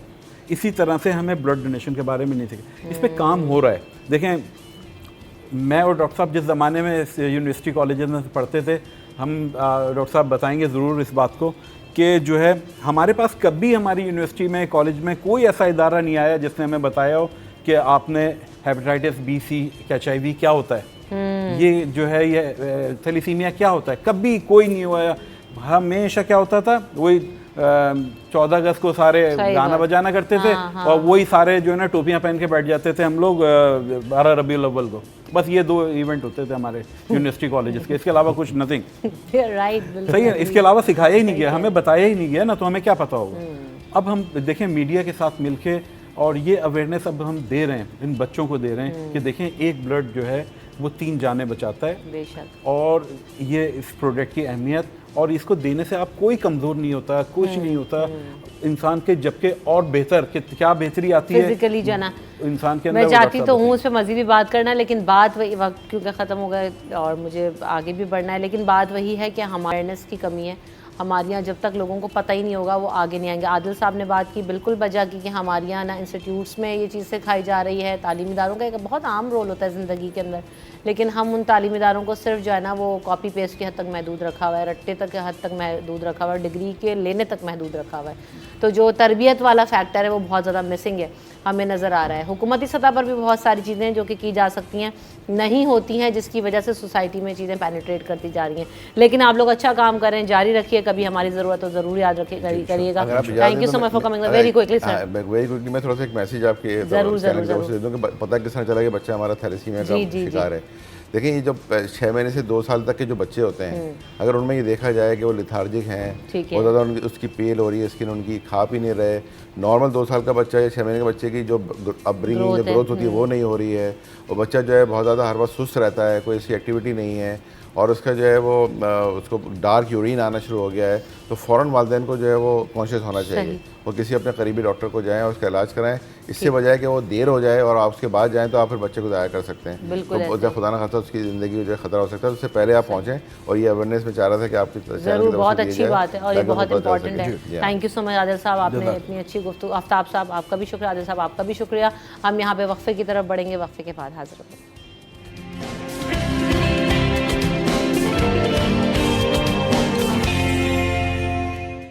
Welcome back in city at 10। जनाब, आज के सेगमेंट में हम बात करेंगे मोबाइल फ़ोन का में क्या हो गया, मोबाइल फ़ोन का जो बढ़ता हुआ इस्तेमाल है वो बच्चों में किस हद तक नुकसानदेह हो सकता है। बार बार इस बारे में बात करते हैं, लेकिन माएँ जो है और या जो घर वाले हैं, जो ख़ास तौर पे बड़े हैं, इसमें बच्चों का रोल कम है, बड़ों का रोल ज़्यादा है। ज़ूबिया से हम बात करेंगे। ज़ूबिया मोतीवाला मेरे साथ मौजूद है। Welcome to the show. वालेकुम सलाम, कैसी हैं आप ज़ूबिया? जी मैं ठीक हूँ, आप कैसी हैं? अल्हम्दुलिल्लाह, आफ्टर लॉन्ग टाइम आपसे मुलाकात जी हो रही है। जी बिल्कुल। तो ज़ूबिया, आप क्या मेरी इस बात से अग्री करती हैं कि मोबाइल फ़ोन का बढ़ता हुआ इस्तेमाल या स्क्रीन टाइम जो बढ़ रहा है उसमें वालिदैन, ग्रैंड पेरेंट्स और घर वालों की ज़्यादा इन्वॉल्वमेंट है रादर देन बच्चे? ऑफ कोर्स, क्योंकि बच्चे खुद से सीख के तो कोई चीज़ नहीं आते ना दुनिया में। आपको ही पता है और आपको नुकसानात भी पता है, बच्चों को डिफरेंस नहीं पता होता है बिटवीन क्या चीज़ सही है क्या नहीं है। तो अगर आप ना सिखाएंगे उनको, और आपको लिमिट करना चाहिए टाइम, ना कि ग्रैंड पेरेंट्स ने भी आईपैड थमा दिया या कंप्यूटर दे दिया या फिर फ़ोन दे दिया अपना कि मुझे तंग नहीं करो और ये पकड़ लो, या पेरेंट्स ने भी इस तरह किया, तो ये इसकी वजह से बच्चों की फिर आदत बनती है और आदत एडिक्शन में चेंज होती है, जो कि फिर बड़ा मुश्किल हो जाती है। बिल्कुल ऐसा ही है। तो ये जो नुकसानात हैं यकीनन बहुत ज़्यादा हैं। सबसे पहले तो कहा जाता है कि स्क्रीन टाइम को लिमिट करें। फिर दूसरी चीज़ ये कि एक तो शॉर्ट फॉर्मेट जब से आया है वीडियो का और चीज़ों का, तो बच्चे जल्दी इसको कुछ भी कंसिस्टेंटली देख ही नहीं सकते। जैसे मुझे याद है कि अगर घंटा भर भी टॉम एंड जेरी आया करते थे तो हम देख लेते थे। अब आप किसी बच्चे को दिखा लें, नहीं, बिकॉज अटेंशन स्पैन कम हो गया ना, वो रील्स की वजह से। वो जो देखते जा रहे हैं 2-2 सेकंड की, 5-5 सेकंड की, उसकी वजह से अटेंशन स्पैन कम हो गया। उसकी वजह से बच्चे फिर एक जगह बैठ के कोई भी काम आप उनको पढ़ाई पे कैसे बिठाएंगे? फिर एक सब्जेक्ट को पढ़ने के लिए अगर 30 मिनट्स रिक्वायर्ड हैं, तो फिर वो अगर बच्चे की आदत हो गई है 2-3 मिनट में, मतलब आपकी बिल्कुल ही अटेंशन स्पैन ख़त्म हो गई, आपका इंटरेस्ट भी ख़त्म हो गया। तो आप 2-3 मिनट तो नहीं कोई चीज़ पढ़ा सकते बच्चे को। तो और हर चीज़ कंप्यूटर पे नहीं हो सकती। किताबों की तो ज़रूरत है ना, सारी ज़िंदगी रहेगी और हमेशा से है। ठीक है, कुछ स्कूल्स हैं जो कि ऑनलाइन काम करवाते हैं और सारा कुछ करते हैं, लेकिन फिर भी आपको किताब तो पढ़नी है ना। उसके लिए तो आपको टाइम चाहिए, अटेंशन चाहिए, बच्चे की अटेंशन चाहिए, उसको समझ चाहिए, सोचना चाहिए। एक मुद्दा ये भी अब पेरेंट्स रखते हैं सामने जिसमें मैंने डिफरेंस भी देखा है, अब इस बात से डिनायल नहीं है कि जो बच्चे मोबाइल फ़ोन, वो कहते हैं जी इससे लर्निंग बहुत है। जैसे अंग्रेज़ी बहुत अच्छी सीख रहे हैं तो हम उसको बहुत बड़ी अचीवमेंट समझ रहे हैं ज़िंदगी में, बच्चा फर अंग्रेज़ी बोल रहा है और उसी एक्सेंट में बोल रहा है। दूसरी चीज़ ये कि मेरी अपनी ख़ुद की भांजी मोबाइल फ़ोन यूज़ करती है मुल्क से बाहर, आईपैड वगैरह सब चीज़ें, लेकिन उसने या तो लगाया गया है जो भी बाहर है उसको डगर पे कि जी ठीक है आपने लर्निंग और ये सब चीज़ों को देखना है करना है, तो बच्चों ने सीखा भी उससे बहुत है। तो मेरे मतलब किस तरह से बैलेंस क्रिएट करेंगे, क्या करेंगे? बच्चों को आप दूर तो नहीं रख सकते, छुड़ा नहीं सकते। नहीं, छुड़वाना तो बिल्कुल भी नहीं चाहिए, क्योंकि देखें ये टेक्नोलॉजी तो नीड ऑफ द डे है ना। मतलब अभी ज़माना ऐसा आ गया, जब हम छोटे थे तो हम तो नहीं यूज़ करते थे, क्योंकि उस वक्त ये ट्रेंड नहीं था, ज़रूरत नहीं थी और इतनी इन्फॉर्मेशन नहीं थी, इतनी एक्सपोजर नहीं थी। अब है और चाहिए भी कि बच्चे अप टू डेट रहें आजकल के ज़माने से, क्या चल रहा है क्या नहीं। लेकिन एक एज भी होती है ना, ये तो नहीं कि आप 2 साल के बच्चे को आईपैड थमा दें, वो क्या सीख रहा है 2 साल का बच्चा? कुछ नहीं सीख रहा वो। बहुत कुछ दिखा रहे हैं जी, वो बेबी वही मैं कह रही हूँ कि सारी चीज़ें चल रही होती हैं, सिखा रहे हैं, अल्फ़ाबेट सिखा रहे हैं, कलर सिखा रहे हैं, लेकिन बच्चे उनसे सुन रहे हैं ये बताओ राइम से सिखा रहे हैं, तो वो हम समझ रहे हैं बच्चों की लर्निंग हो रही है। बिल्कुल, लेकिन अब लर्निंग अब आप 24 घंटे में से 20 घंटे तो नहीं आप कर सकते ना। फिर बच्चों की नींद भी पूरी नहीं हो कि मैं और थोड़ी सी टीवी देख रहा हूँ, मैं थोड़ी सी और चीज़ें सीख रहा हूँ। आई मीन हर चीज़ की एक लिमिट होती है। होमवर्क का भी तो आप एक टाइम रखते हैं ना, आप ये तो नहीं करते 24 घंटे होमवर्क करते रहो, पढ़ते रहो, लर्निंग करते रहो। आई मीन एक टाइम होता है, आप 1 घंटा दे दें बच्चों को दिन में। मतलब एज लिमिट ऑब्वियसली 10 साल से ऊपर के बच्चों को रोकना मुश्किल है अलग, मतलब ऑब्वियसली 1 घंटे के लिए सिर्फ क्या आपको मिलेगा। उससे आगे आप जैसे बढ़ते जाते हैं और डिफ़िकल्ट होता जाता है। 15-16 साल के बच्चे को तो आप नहीं रोक सकते कि भाई तुम क्या कर रहे हो, क्योंकि उनके काम ही जैसे CIs वगैरह एग्जाम्स O लेवल्स चल रहे होते हैं, वो ज़्यादातर काम ऑनलाइन ही हो रहा होता है। चलिए, वो तो फिर आपको समझ में आ रहा है ना कि आप प्रोडक्टिव काम करें और फिर उनको पता भी है, आप सिखाएं भी कि बैलेंस किस तरह से रखना है, ये एक बड़ी बात है। वक्फा ले लेते हैं, वक्फे के बाद हाजिर होंगे।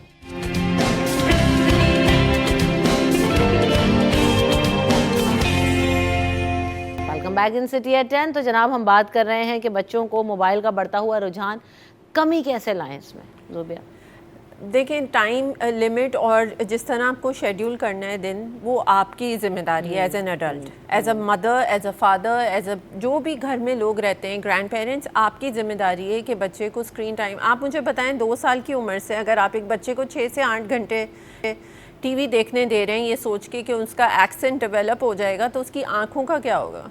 तबाह हो रही हैं आँखें जो ख़राब होंगी, फिर उसके बाद जहन ख़राब होगा, क्योंकि वो बिल्कुल ही अटेंशन स्पैन, जैसे हमने पहले भी बात की, और फिर वो स्कूल में क्या पढ़ेगा जाकर? हर चीज़ अगर टीवी से सीख लेगा तो आपने तो लिमिट करना है। हर चीज़ का एक टाइम होता है, सुबह उठे कुछ किया, फिर दोपहर को चलो टीवी आपने देख लिया, फिर उसके बाद शाम को आपने कोई फिज़िकल एक्टिविटी की। ज़रूरी टीवी के सामने कोई फिज़िकल, उसमें तो ओबेसिटी भी आ जाती है।